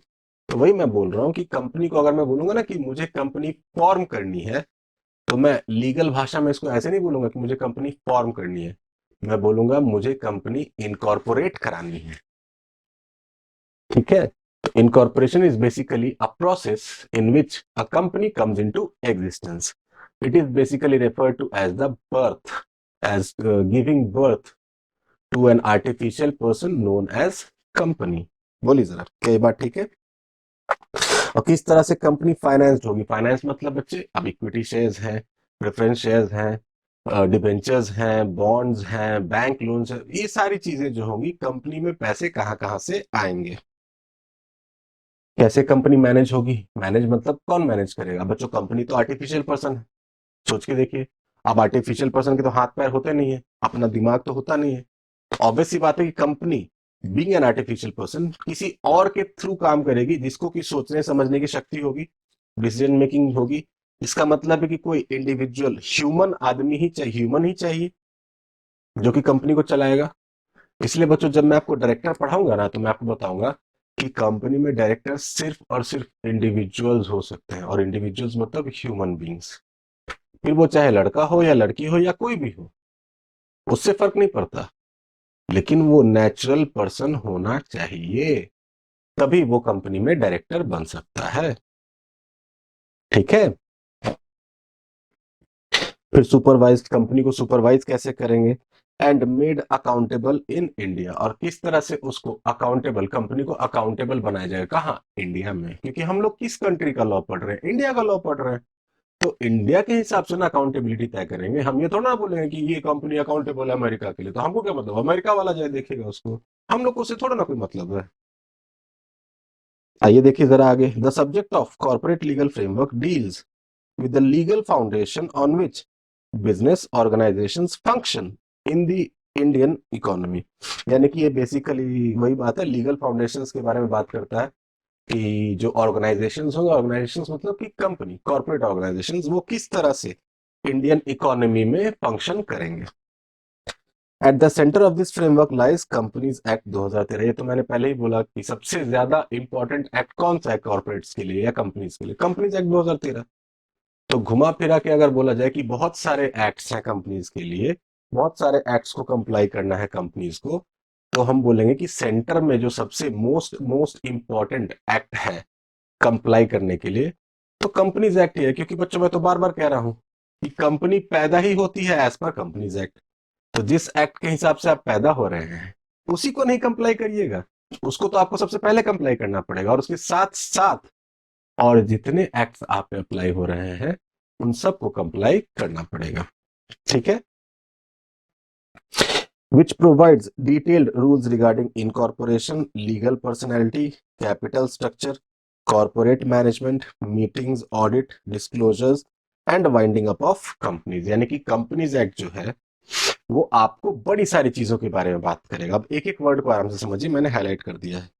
इनकॉर्पोरेशन, इनकॉर्पोरेशन मतलब अभी मैंने बताया कि legal birth of the company, how a company is incorporated, मतलब how a company is formed, उसके सारे प्रोसेसेस पढ़ेंगे, हमने पढ़ना पड़ेगा, कौन कौन से फॉर्म्स भरने पड़ेंगे, उसमें हम लोग एमओए के बारे में पढ़ेंगे, एओए के बारे में पढ़ेंगे, मतलब memorandum of association, articles of association.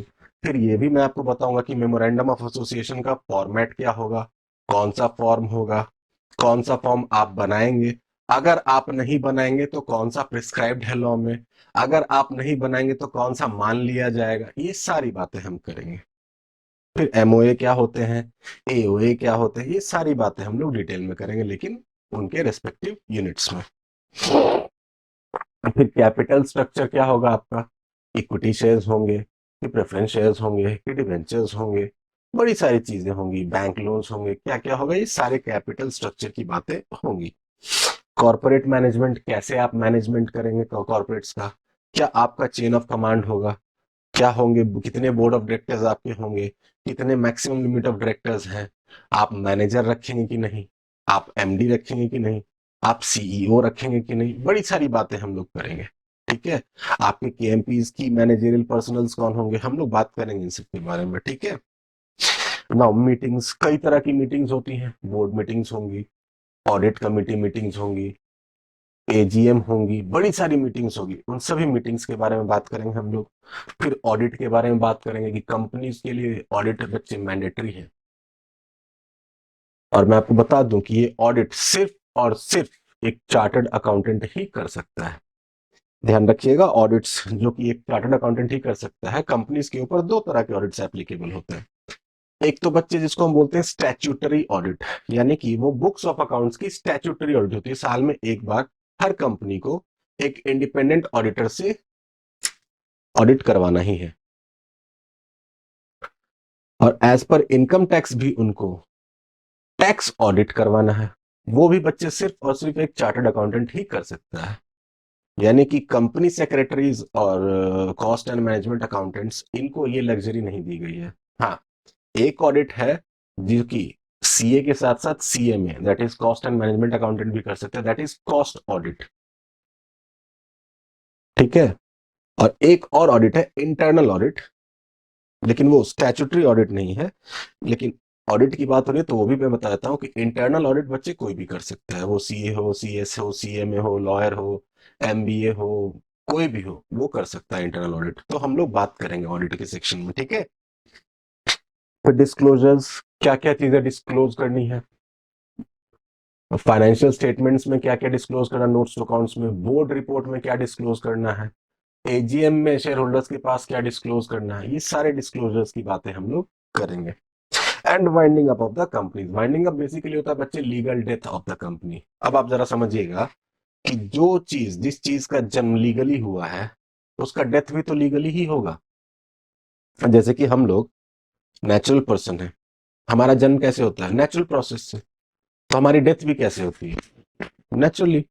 अब नहीं सर उसका तो एक्सीडेंट हो गया, उसका तो जहर खा के हो गया, अरे ऐसा नहीं रे, मतलब वैसा हो गया तब तो कोई बात ही नहीं। सर उसने उसको चाकू मार के मर्डर कर दी, अरे ठीक है चाकू मार के मर्डर कर दिया तो वो आप उसको इग्नोर कीजिए। अगर तो इन जनरल क्या होता है, इन जनरल क्या होता है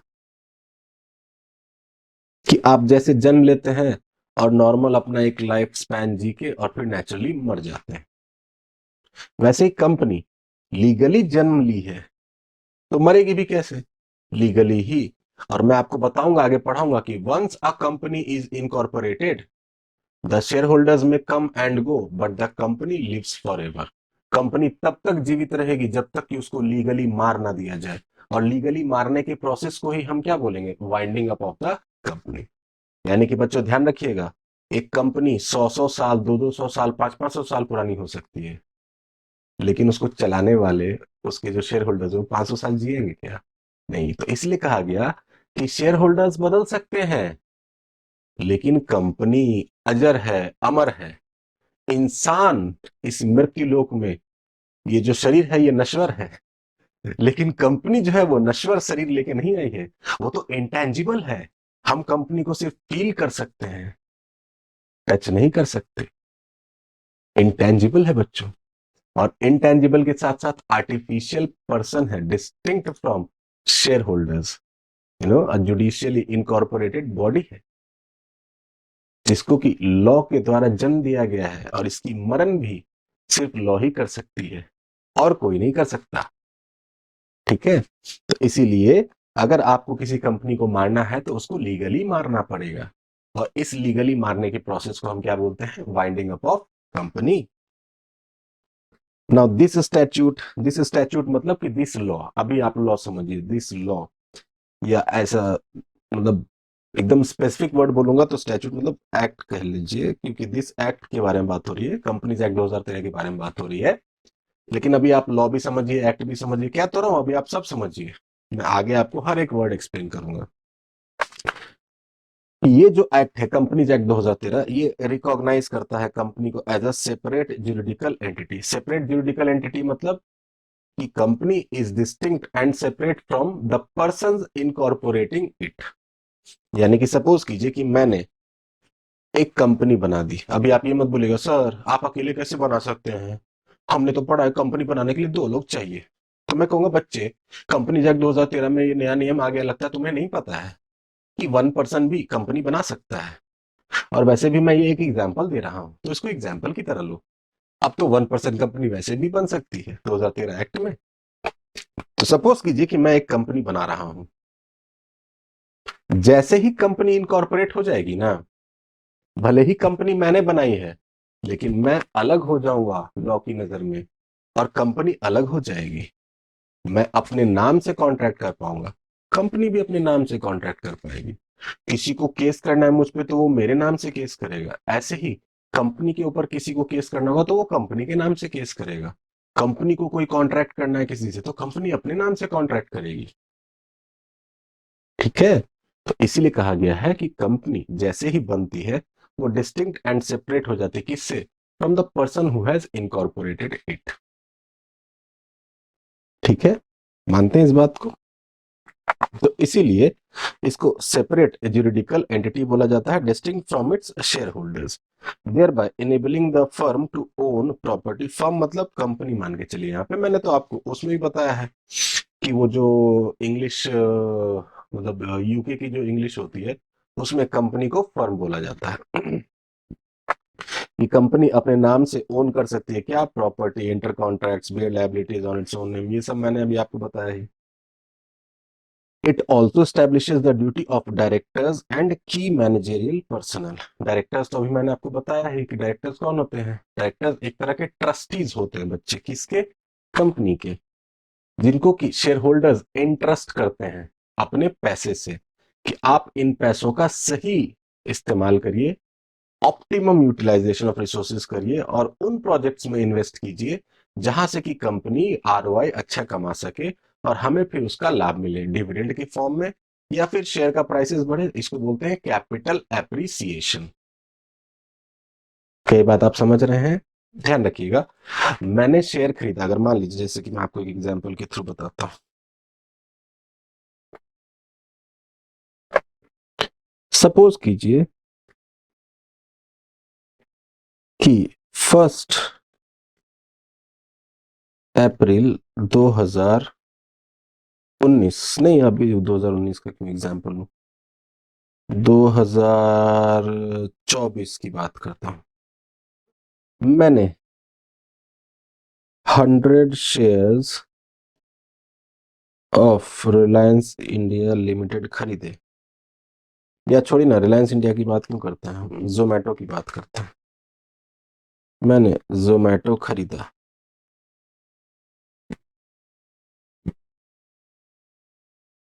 मेरी जरा, जोमेटो खरीदा। अब जोमेटो के मैंने जो 100 शेयर्स खरीदे हैं, इक्विटी शेयर्स खरीदे हैं मैंने, इक्विटी शेयर्स मान के चलिए, शेयर्स मतलब equity.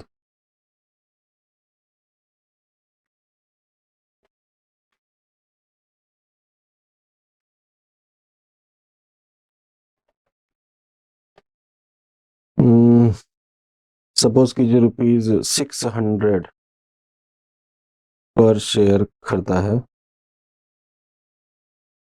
Having face value of ₹10 पर शेयर। कि 10 रुपए फेस वाली शेयर को, फेस वैल्यू वाली शेयर्स को मैंने 600 रुपए पे खरीदा। अब बोलेंगे सर आप ऐसे थोड़ा ना होता है। ऐसे हमने तो 12th वाली क्लास में पढ़ा था कि 10 रुपया का शेयर है, 2 रुपया प्रीमियम है, 12 रुपये पे इशू हुआ है। तो मैं बोलूंगा बच्चे ये सब रियल लाइफ में नहीं होता है। रियल लाइफ में प्रीमियम का ही अमाउंट बहुत ज्यादा होता है। इनफैक्ट मैं आपको बता दूं, बड़ी सारी कंपनीज हैं जिनकी की फेस वैल्यू शेयर्स की 1 रुपए होती है, ₹1, और बिकते हैं हजार हजार रुपए में। एमआरएफ का एक शेयर देखिएगा, अभी शायद 5 रुपए की फेस वैल्यू का है, और एक शेयर की वैल्यू जो है ना वो 90,000 टच कर चुकी है। जानते हैं फेस वैल्यू कम क्यों रखा जाता है? अभी आपको उतनी एक्सपर्ट नॉलेज नहीं है, शायद मैं बताऊंगा तो आप नहीं समझ पाएंगे, बट स्टिल मैं कोशिश करता हूं आपको इजी शब्दों में बताने की। कि जो डिविडेंड के सेक्शंस है ना, डिविडेंड के जो सेक्शंस है कंपनीज एक्ट में, सेक्शन 123 से है, 123 से लेके 127 तक जाता है वो। तो वहां जो है वो बहुत क्लियरली लिखा गया है कि जो डिविडेंड दिया जाएगा ना इक्विटी शेयर्स पे, वो पहले प्रेफरेंस को देने के बाद दिया जाएगा। ऑब्वियस सी बात है, प्रेफरेंस को देंगे, उसके बाद इक्विटी को डिविडेंड देंगे, और वो जो देंगे ना वो पेड अप शेयर कैपिटल के बेसिस पे देंगे। और पेड अप शेयर कैपिटल निकालने में मार्केट वैल्यू को कंसीडर नहीं किया जाता है, फेस वैल्यू को कंसीडर किया जाता है। यानी कि अगर मैं 10% डिविडेंड दूंगा तो 600 रुपए के हिसाब से नहीं दूंगा एक शेयर पे, 100 इंटू 1, 100 इंटू 10%, 10 रुपया। अगर आप ये सोच रहे हैं ना कि 100 इंटू 600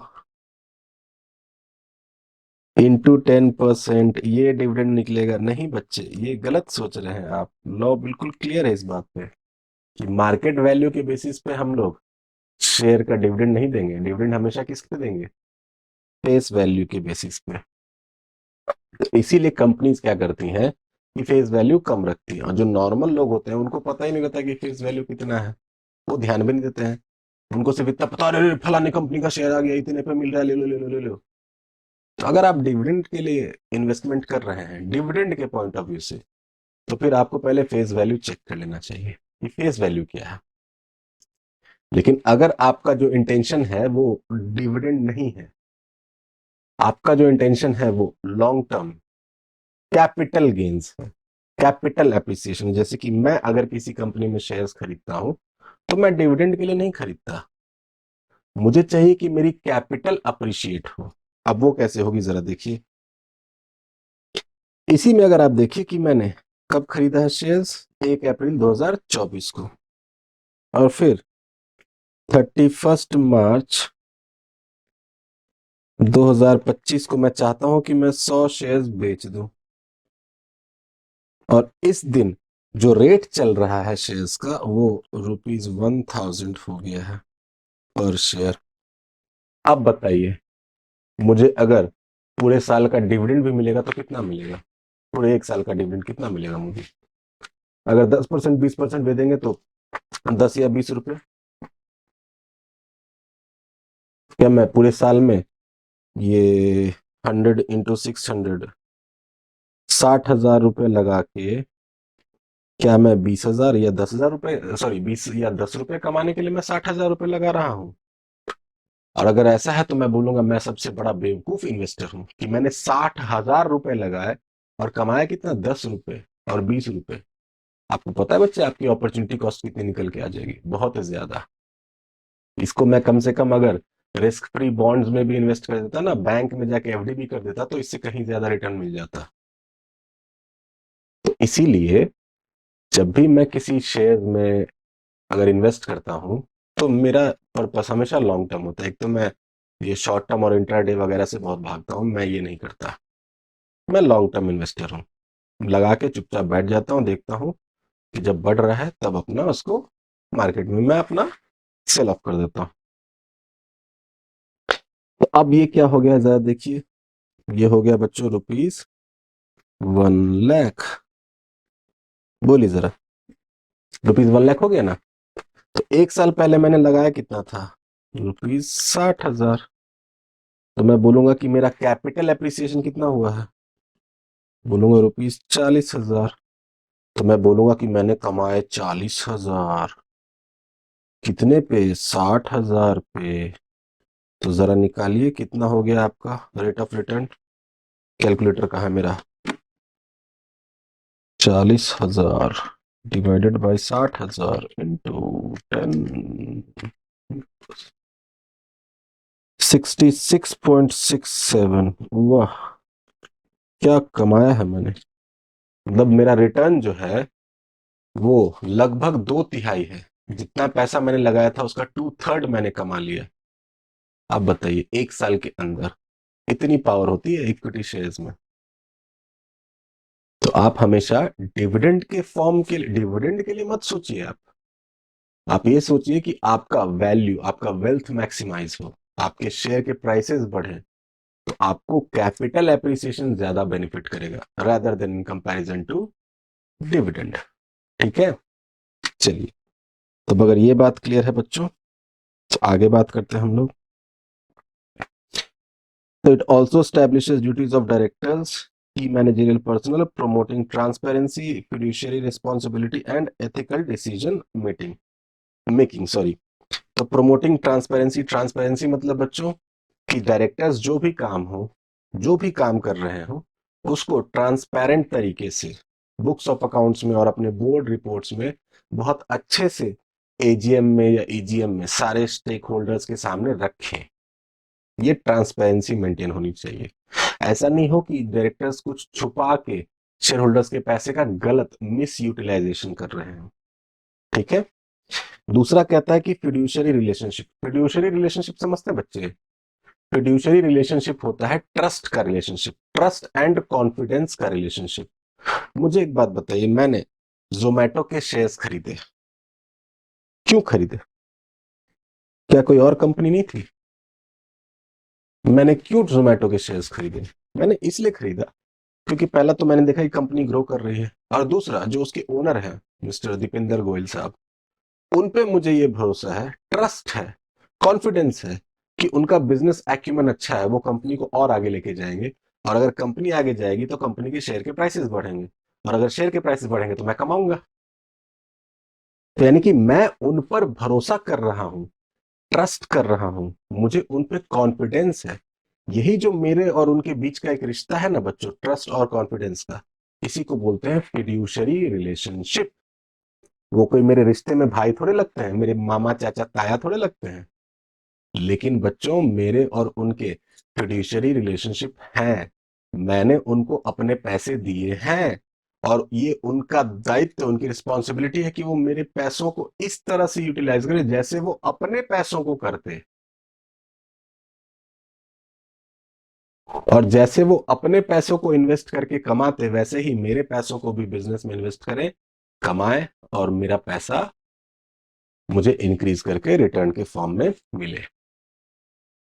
ठीक है, तो ये फिड्यूशियरी रिलेशनशिप होती है। और एथिकल डिसीजन मेकिंग, ये तो मैंने आपको बताया ही था, अनएथिकल काम नहीं करना है।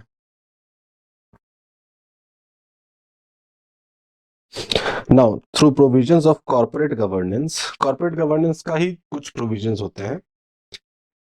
Related party transactions and shareholder rights, the act aims to balance managerial authority with investor protection। यानी कि कंपनीज एक्ट में कॉर्पोरेट गवर्नेंस के बारे में भी बात की गई है, हालांकि आपके सिलेबस में नहीं है, बट स्टिल हम लोग थोड़ा बहुत देख लेंगे। रिलेटेड पार्टी के ट्रांजैक्शंस आपके सिलेबस में नहीं है, बट स्टिल हम लोग थोड़ा सा देख लेंगे। और शेयर होल्डर्स के क्या क्या राइट्स होते हैं, इन सब चीजों को अगर हम लोग फॉलो कर लेते हैं अच्छे, तो एक्ट क्यों हमसे ये फॉलो करवाना चाहता है? इसलिए ताकि बैलेंस रहे, कौन सा? Managerial authority with investor protection. यानी कि मैनेजर्स को पता रहना चाहिए कि आपको जो अथॉरिटी दी गई है उसके लिए आप जवाबदेही है आपकी, आपको आंसरेबल होना पड़ेगा, आपको अकाउंटेबल होना पड़ेगा। किसके तरफ? इन्वेस्टर्स की तरफ। और इसमें इन्वेस्टर्स के प्रोटेक्शन की बात भी की गई है। ठीक है, how ever in a complex commercial environment corporate activity extends beyond internal management and therefore requires additional legal supervision। क्योंकि अब तो बिजनेस का एनवायरनमेंट बहुत ज्यादा कॉम्प्लेक्स हो गया है, तो मैंने तो बताया कि सिर्फ कंपनी लॉ से बात नहीं बनेगी, तो आपको अदर एक्ट्स की बात भी करनी पड़ेगी जो कि कॉर्पोरेट्स के ऊपर एकदम वैसे ही एप्लीकेबल है। इनमें से कुछ हमने नाम पहले ही जाने थे, अब आप देख लीजिए। SEBI act 1992, securities exchange board of India plays a vital role in controlling the securities market। Securities market जहां पे की सिक्योरिटीज इशू होती हैं, इसको कि आप कैपिटल मार्केट भी बोलते हैं। कैपिटल मार्केट भी दो तरह के होते हैं, प्राइमरी सेकेंडरी, ये सब बातें हैं हम लोगों को देखना है, देखेंगे। Ensuring that companies issuing share या डिवेंचर्स, मैं बोलूंगा सिर्फ और नहीं बोलूंगा, मैं बोलूंगा एंड और, या और एंड, यानी कि कंपनी शेयर्स भी इशू कर सकती है, या वो डिबेंचर्स भी इश्यू कर सकती है, या वो दोनों इश्यू कर सकती है। किसी ने मना किया है क्या कि सिर्फ शेयर्स ही करो, सिर्फ डिबेंचर्स ही करो? नहीं, हम लोग दोनों कर सकते हैं। या सिर्फ एक भी कर सकते हैं, जैसी हमारी मर्जी होगी, जैसा हमारा फाइनेंस मैनेजर बोलेगा हम वैसे काम करेंगे, जैसा हम अपना कैपिटल स्ट्रक्चर रखना चाहेंगे वैसे काम करेंगे। तो इसलिए और एंड दोनों होगा इसमें।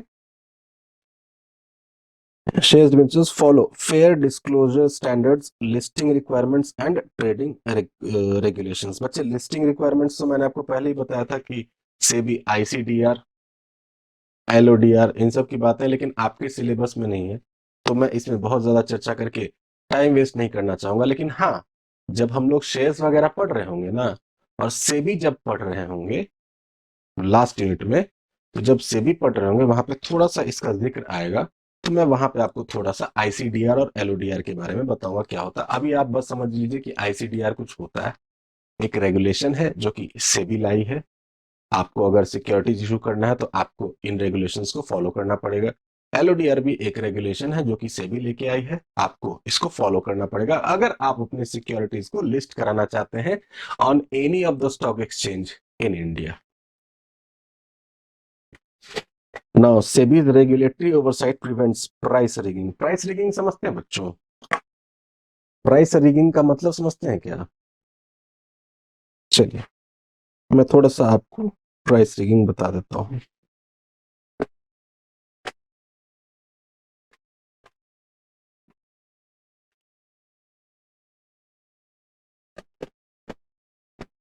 तो हर्षद मेहता जी जो थे ना, वो यही खूब किया करते थे, प्राइस रिगिंग।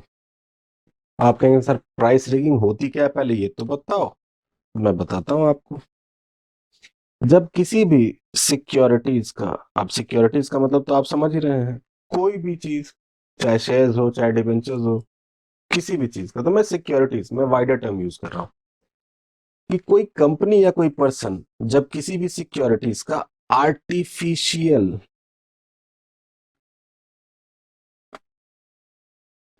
डिमांड क्रिएट करे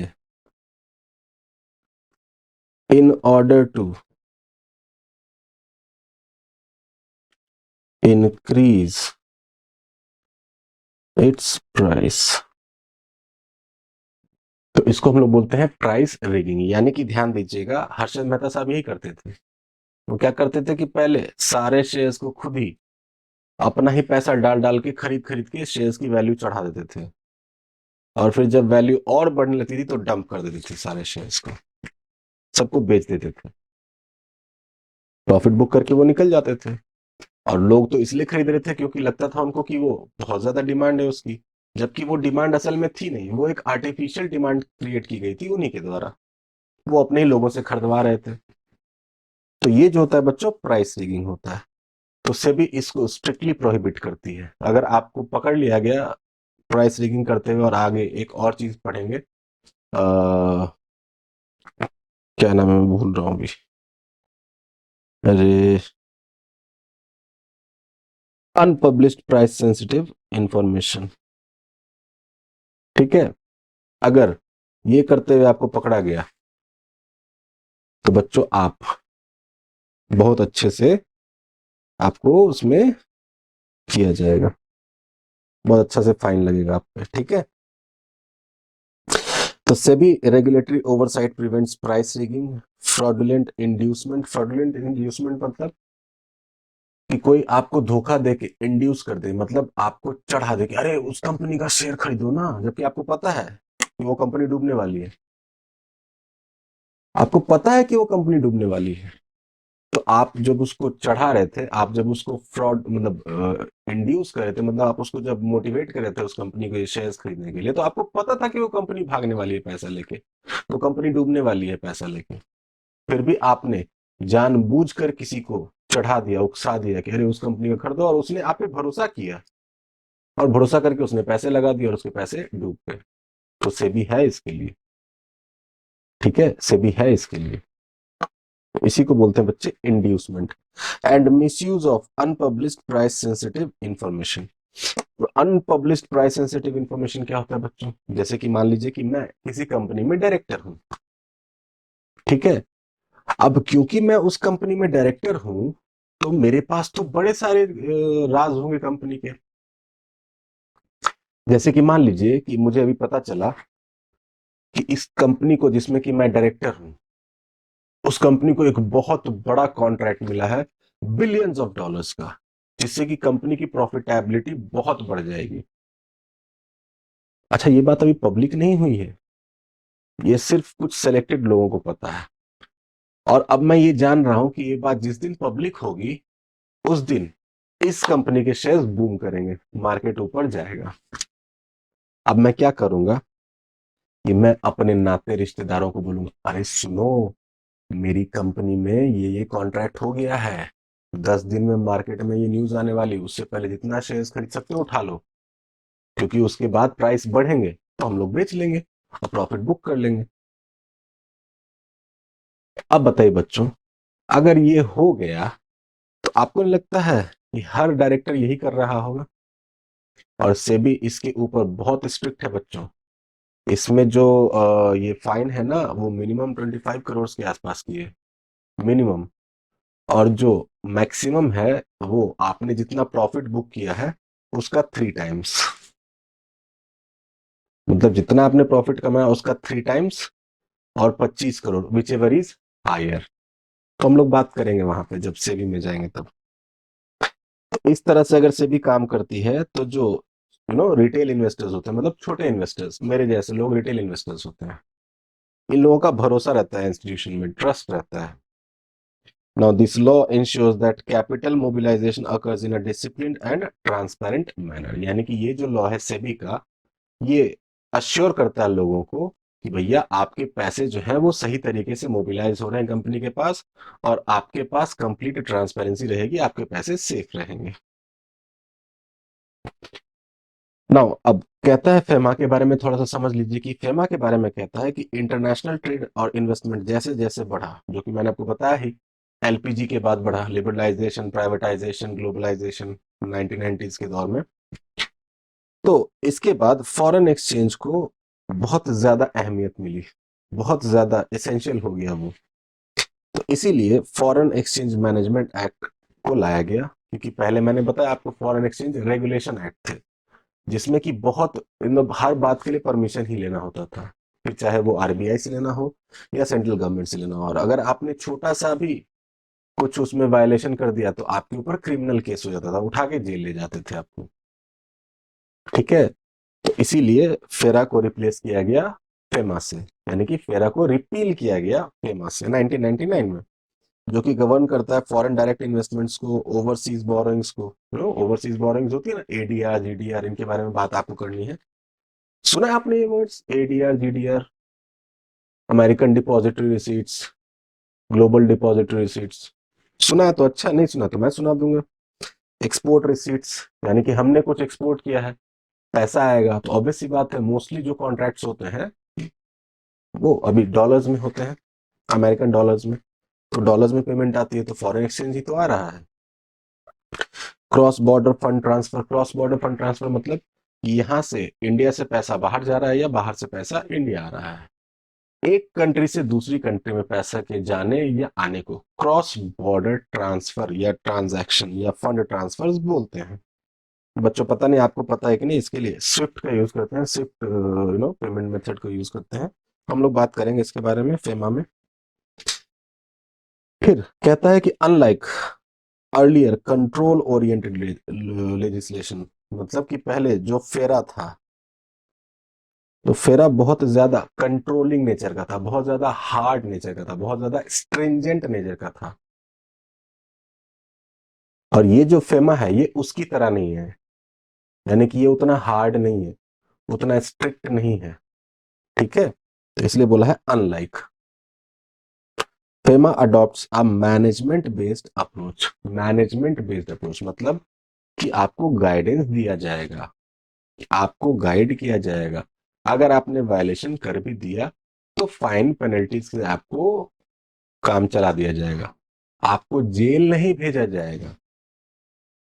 ठीक है, फेमा में जेल नहीं होता है बच्चों, सिविल लॉ है। Facilitating external trade while maintaining macro economic stability, macro level पे, याद कीजिए माइक्रो और मैक्रो आप तो पढ़ते ही हैं इकोनॉमिक लेवल, तो मुझे लगता है ये मुझे बताने की जरूरत है, माइक्रो और मैक्रो इकोनॉमिक्स आप जानते हैं। Now companies engaged in global transactions, global transactions मतलब मल्टीनेशनल कंपनीज की बात हो रही है जो कि बहुत सारी कंपनीज में, सॉरी, बहुत सारी कंट्रीज में ऑपरेट कर रहे हैं। Must comply with RBI guidelines under FEMA to avoid violations that may attract monetary penalties. देख रहे हैं आप, फेमा में कहा है कि वायलेशंस अगर आपने कर दिए तो मॉनेटरी पेनल्टीज होंगी। यहां पर आपको इम्प्रिजनमेंट की बात नहीं की गई है, जबकि फेरा था तो उसमें मॉनेटरी पेनल्टीज तो थी ही थी, साथ में इम्प्रिजनमेंट भी था, मतलब पैसा भी लेता था, जेल भी भेज देता था। ठीक है, अब थोड़ा सा इंश्योरेंस के बारे में देख लीजिए कि इन sectors involving public savings and risk coverage, मतलब कि एलआईसी, एलआईसी बच्चों, एलआईसी देखा ना आपने, life insurance corporation of India. तो एलआईसी बच्चों जानते हैं, मतलब वो दो तरह से पैसा लेती है एलआईसी आपसे, मतलब इसको अदरवाइज मत लीजिएगा।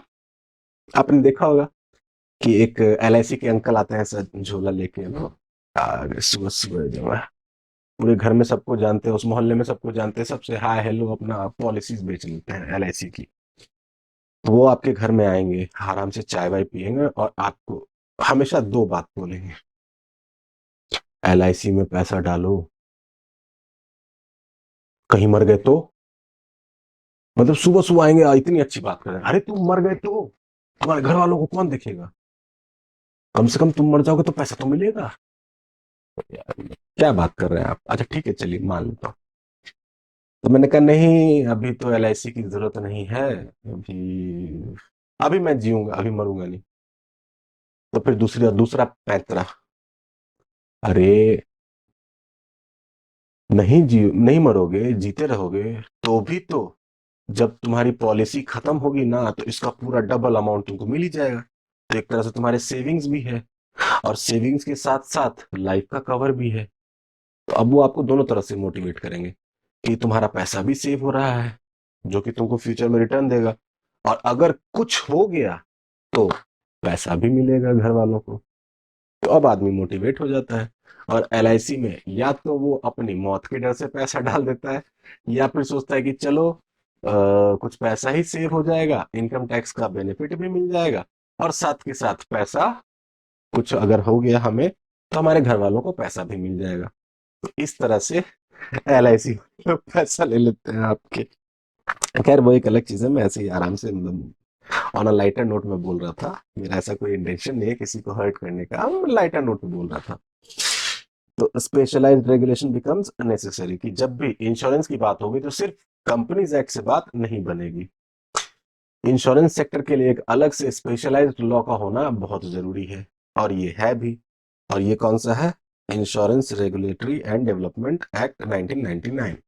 और इसके साथ साथ आपको आईआरडीए 1938 भी पढ़ना है, दोनों पढ़ना है, मैंने बताया ही आपको, जो कि कंट्रोल करता है इंश्योरेंस इंडस्ट्री को। नो, कंट्रोल करता है, ध्यान रखिएगा, मॉनिटर नहीं करता, कंट्रोल करता है, और इंश्योर कराता है कि insurance companies maintain financial solvency, service quality and claim settlement efficiency.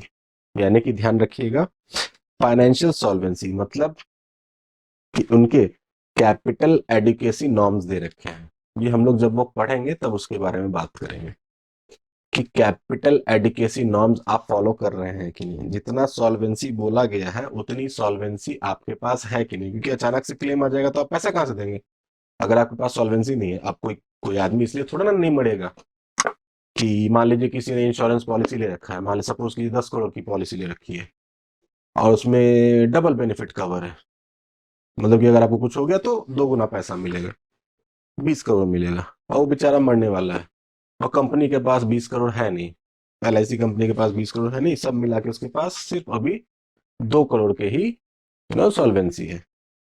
तो अब इंश्योरेंस कंपनी थोड़ा ना उस आदमी को आके बोलेगी बस भाई 2 दिन और रुक जाओ, वेंटिलेटर पे लटक जाओ 2 दिन, हमारा पैसा आने वाला है, 2 दिन के बाद मरना, हम तुम्हें पैसा दे देंगे।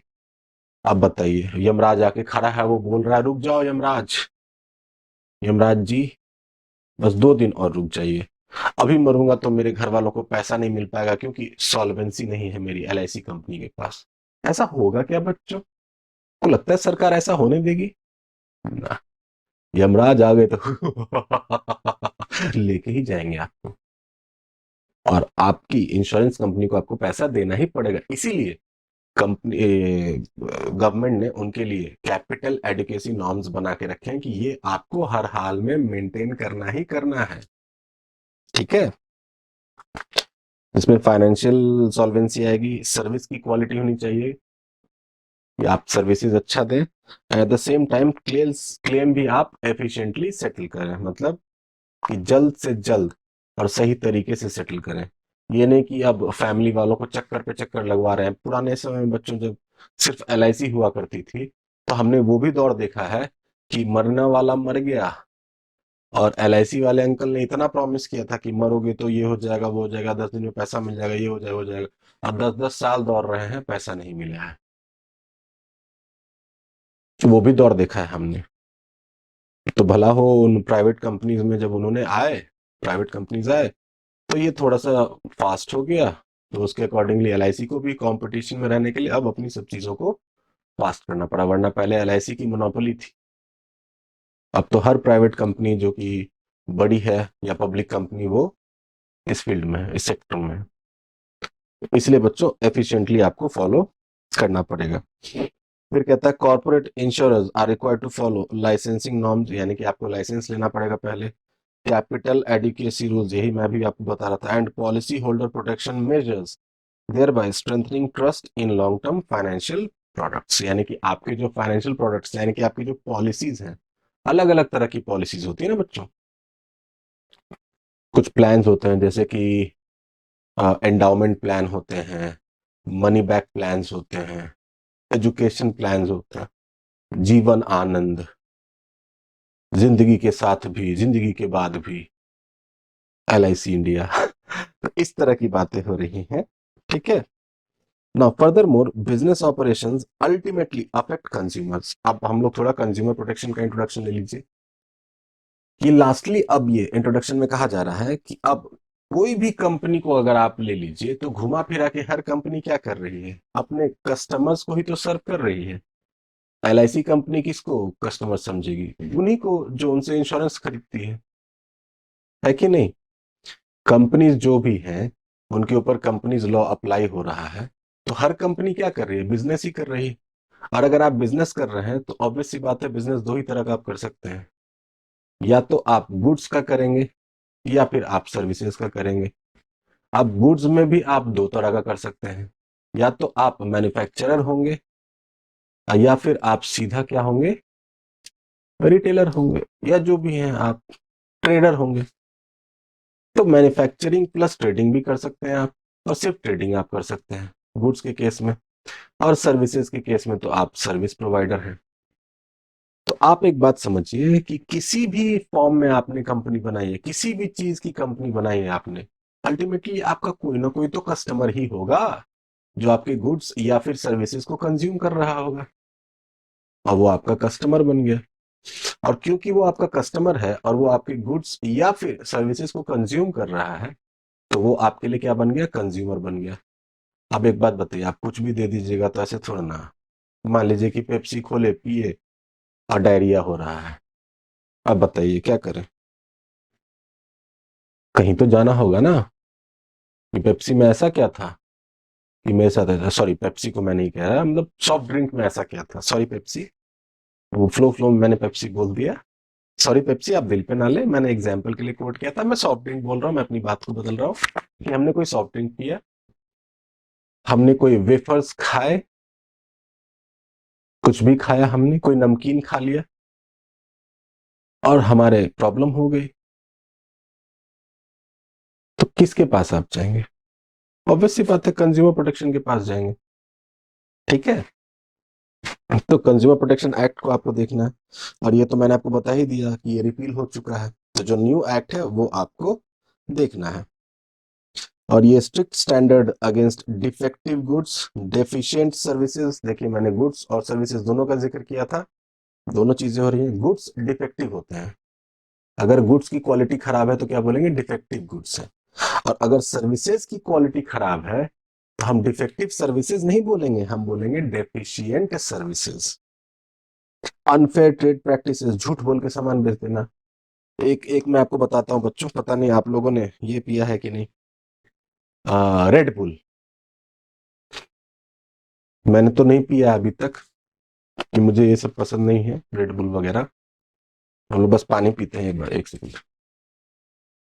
हम्म। तो रेड बुल के ऊपर एक पर्सन ने केस किया कंज्यूमर कोर्ट में, और ये रियल लाइफ बता रहा हूं आपको, सुन लीजिए, रियल लाइफ केस है। पहले जब एड आया करता था ना रेड बुल का, जब नया नया लॉन्च हुआ था रेड बुल, तो कहता था कि रेड बुल पियो, red bull gives you wings. ध्यान दीजिए, उस टैग लाइन पे ध्यान दीजिए, red bull gives you wings. तो एक आदमी था, उसने पिया। अब पता नहीं उसके मन में क्या आया, वो शायद लॉ का जानकार रहा होगा। मैं ऐसा नहीं कहूंगा कि वो फालतू बैठा हुआ था, कुछ लोग बोलते हैं कि वो फालतू बैठा था जाके केस कर दिया। ना ना ना ना ना ना, फालतू बैठ के आदमी केस नहीं करता है। केस करने से पहले उसको पता होता है कि हम इसमें कुछ कर पाएंगे कि नहीं कर पाएंगे। तो वो गया और उसने कंज्यूमर प्रोटेक्शन में केस फाइल कर दिया और बोला, सर देखिए, इसका एड साफ साफ कहता है कि अगर आप रेड बुल पिएंगे तो red bull gives you wings. मैंने रेड बुल पिया है, और आप बोली तो मैं आपके सामने पी के दिखाता हूं। कहां हमको पंख निकल रहा है, कहां हम उड़ रहे हैं।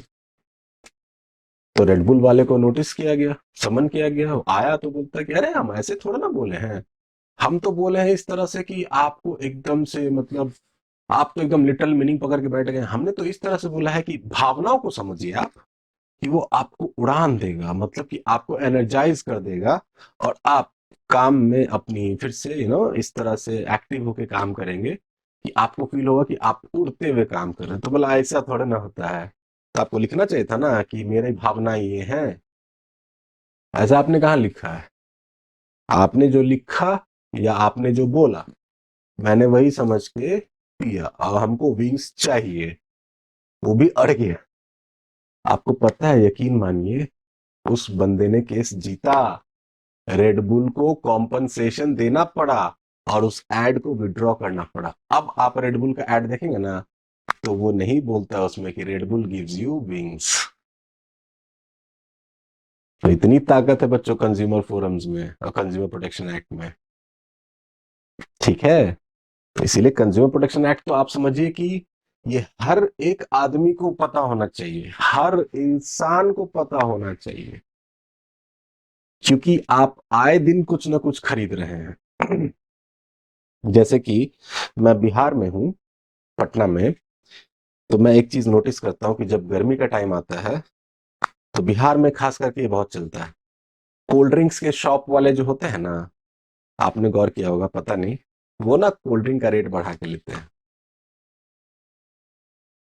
गौर किया आपने?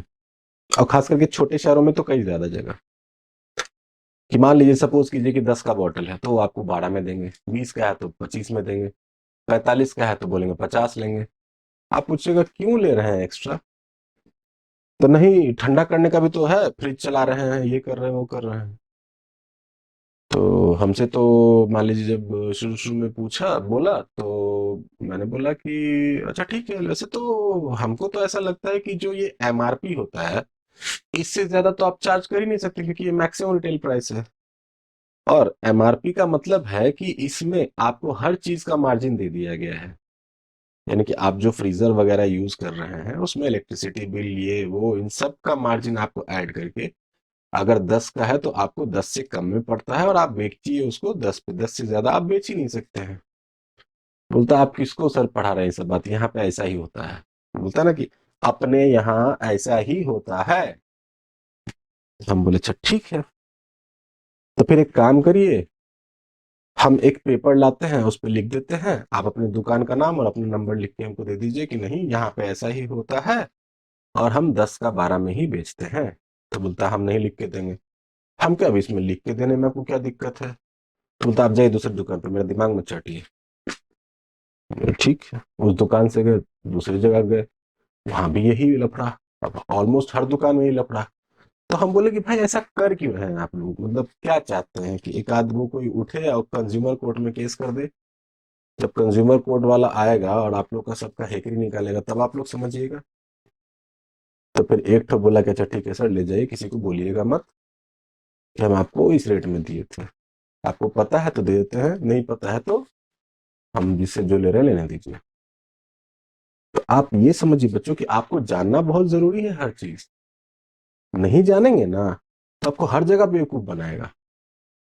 और आप कुछ भी खरीद रहे हैं, कपड़े की शॉपिंग से लेके ज्वेलरीज की शॉपिंग तक, अगर वो आपको किसी भी तरह से बेवकूफ बना रहा है तो आप सीधा उसको बोलिए कि हम तुमको कंज्यूमर कोर्ट में सू कर देंगे अगर तुम हमको बेवकूफ बना रहे हो तो।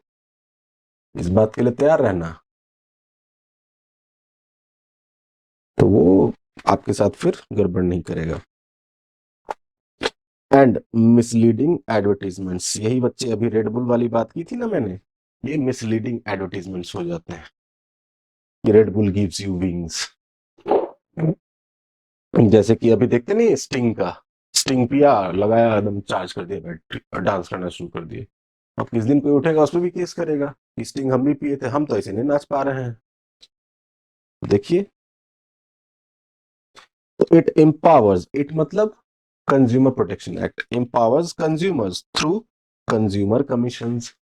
यानी कि कंज्यूमर कमीशंस में आप अपने ग्रीवांसेस जाके आप पुट कर सकते हैं, आपके साथ क्या गलत हुआ वो बता सकते हैं।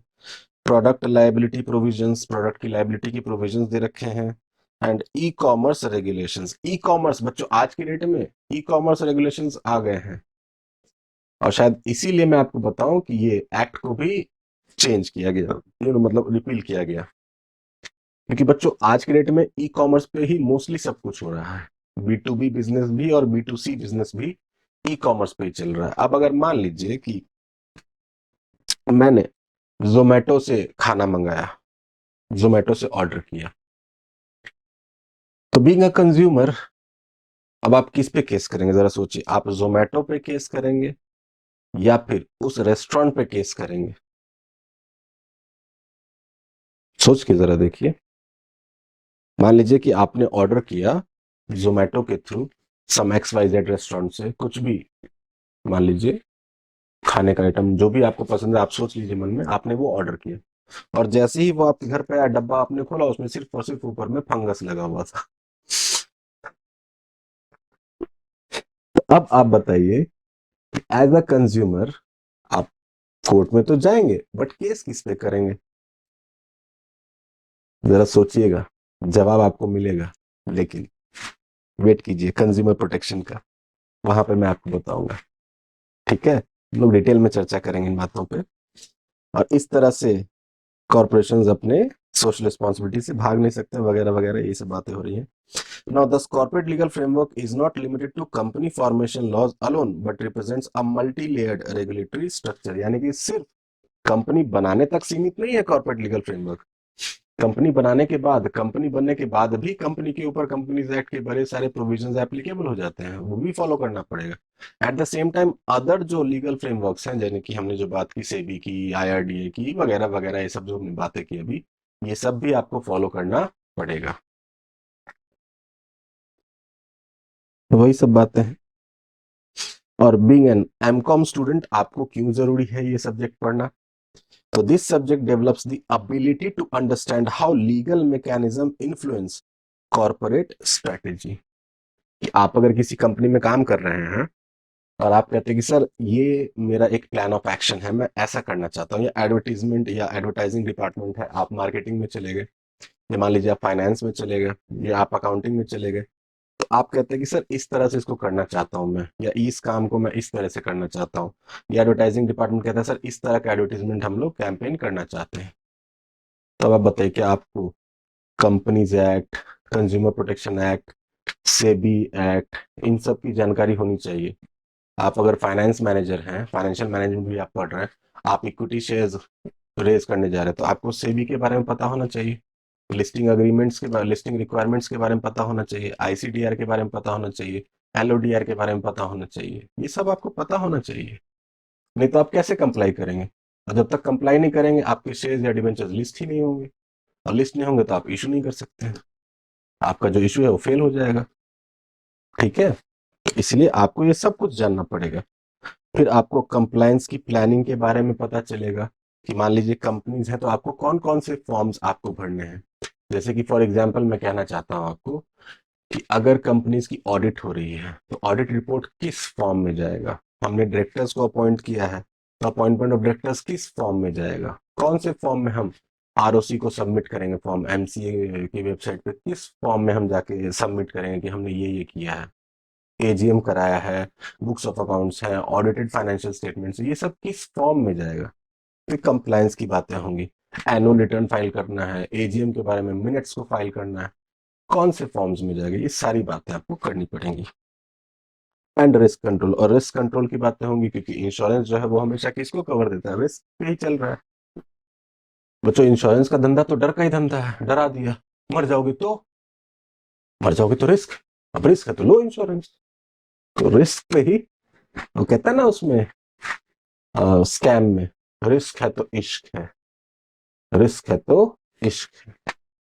ना अ साउंड ग्रास्प मतलब कि अगर आपके पास एक डिटेल्ड नॉलेज है ऑफ दीज इनैक्टमेंट्स, इन एक्ट्स के बारे में, तो इट एनेबल्स फ्यूचर प्रोफेशनल्स, आप ही लोग तो हैं future professionals, to function within lawful boundaries while achieving organisational objective, यानी कि आपको ऑर्गेनाइजेशनल ऑब्जेक्टिव भी अचीव करना है। और आपको ये भी ध्यान रखना है कि जो लीगल बाउंड्रीज हैं हम उनको क्रॉस ना करें, क्योंकि अगर हमने क्रॉस कर दिया तो हमारे ऊपर फाइन्स या पेनल्टीज आ जाएंगी। ठीक है, तो इसलिए आपको इन बातों का ध्यान रखते हुए काम करना है। Hence the study of corporate legal framework equips learners with both legal literacy and managerial prudence, यानी कि मैनेजमेंट की समझदारी भी आपके अंदर आएगी, दूरदर्शिता आएगी आपके अंदर, और आपके अंदर लीगल लिटरेसी मतलब लीगल नॉलेज भी आ जाएगी अगर आप इस सब्जेक्ट को पढ़ेंगे तो, जो कि बहुत ज्यादा जरूरी है। It is essential for sustainable corporate functioning. Sustainable मतलब जो चलते रहे, अच्छे से चलते रहे पीढ़ी दर पीढ़ी, यानी कि आप उसको आगे कैरी फॉरवर्ड कर सकें। ठीक है, in the Indian business system. तो यहां तक बच्चों आपका इंट्रोडक्शन यहाँ पे कंप्लीट हो जाता है। बस ये लास्ट देख लीजिए कि नेक्स्ट क्लास में जो आपको मिलेगा वो इंटरप्रिटेशंस की बात होगी, यानी कि before starting the syllabus let us develop an understanding of how to study any law. Any law मतलब कोई भी लॉ, कोई भी एक्ट, कोई भी कानून अगर पढ़ना है तो आपको ये बेसिक चीजें पता होनी चाहिए। मतलब कि अगर आप समझिए आप लॉ के स्टूडेंट हैं, एलएलबी कर रहे हैं, तो कोई भी एक्ट आप पढ़ रहे हैं, यानी कि ये जो रूल्स मैं बताऊंगा ये सिर्फ कंपनीज एक्ट पे एप्लीकेबल नहीं होगी। सेबी एक्ट भी पढ़ेंगे तो यही सेम नियम चलेंगे, इनकम टैक्स एक्ट पढ़ेंगे तो भी यही सेम नियम चलेंगे, कोई भी कानून आप पढ़ेंगे यही सेम इंटरप्रिटेशंस के नियम चलेंगे उनपे। ठीक है, ये एक लॉ की जनरल नॉलेज होती है, जिसको कि जानने के बाद ही आपको लॉ के टर्म्स या लॉ को कैसे पढ़ना होता है, मैं कैसे आपको इंटरप्रेट करना सिखाऊंगा, ये सब बातें आप कर पाएंगे। As this subject requires knowledge and skills of legal interpretation, और ये सीखना आपको बहुत जरूरी है क्योंकि इस सब्जेक्ट में बिना लीगल इंटरप्रिटेशन सीखे आप काम ही नहीं कर पाएंगे, कुछ बात ही नहीं कर पाएंगे। मैं बोलूंगा आपको लगेगा कथा चल रहा है, मैं कथावाचक बन के रह जाऊंगा, और मेरी ऐसी कोई भी मंशा नहीं है कि मैं कथावाचक बनूं। मैं चाहता हूं कि आपकी नॉलेज इस तरह की हो कि आप जब मैं कुछ आपको पढ़ाऊं तो आप ऐसे सीख के जाएं कि कल को आप किसी को कंसल्टेंसी दे पाए, या कल को आप किसी को बताएं तो सामने वाला इंप्रेस्ड हो जाए कि अरे वाह क्या जबरदस्त बताया इसने। ठीक है, तो आज हम लोग यहीं पे रुकेंगे बच्चों, और नेक्स्ट क्लास में हम लोग basic rules of interpretation of law से बात करेंगे। आज के लिए बच्चों इतना ही। उम्मीद करता हूं कि थोड़ी सी क्लास बड़ी हो गई है, बट जो टारगेट था हमारा वो हमने अचीव कर दिया। नेक्स्ट क्लास से बिल्कुल वही 1 घंटे वाली क्लास होगी, और अगले क्लास से हम लोग इंटरप्रिटेशन ऑफ लॉ को लेके आगे चलेंगे। तब तक के लिए बच्चों bye bye and take care. This is Rohit Singh signing off. Bye bye, take care.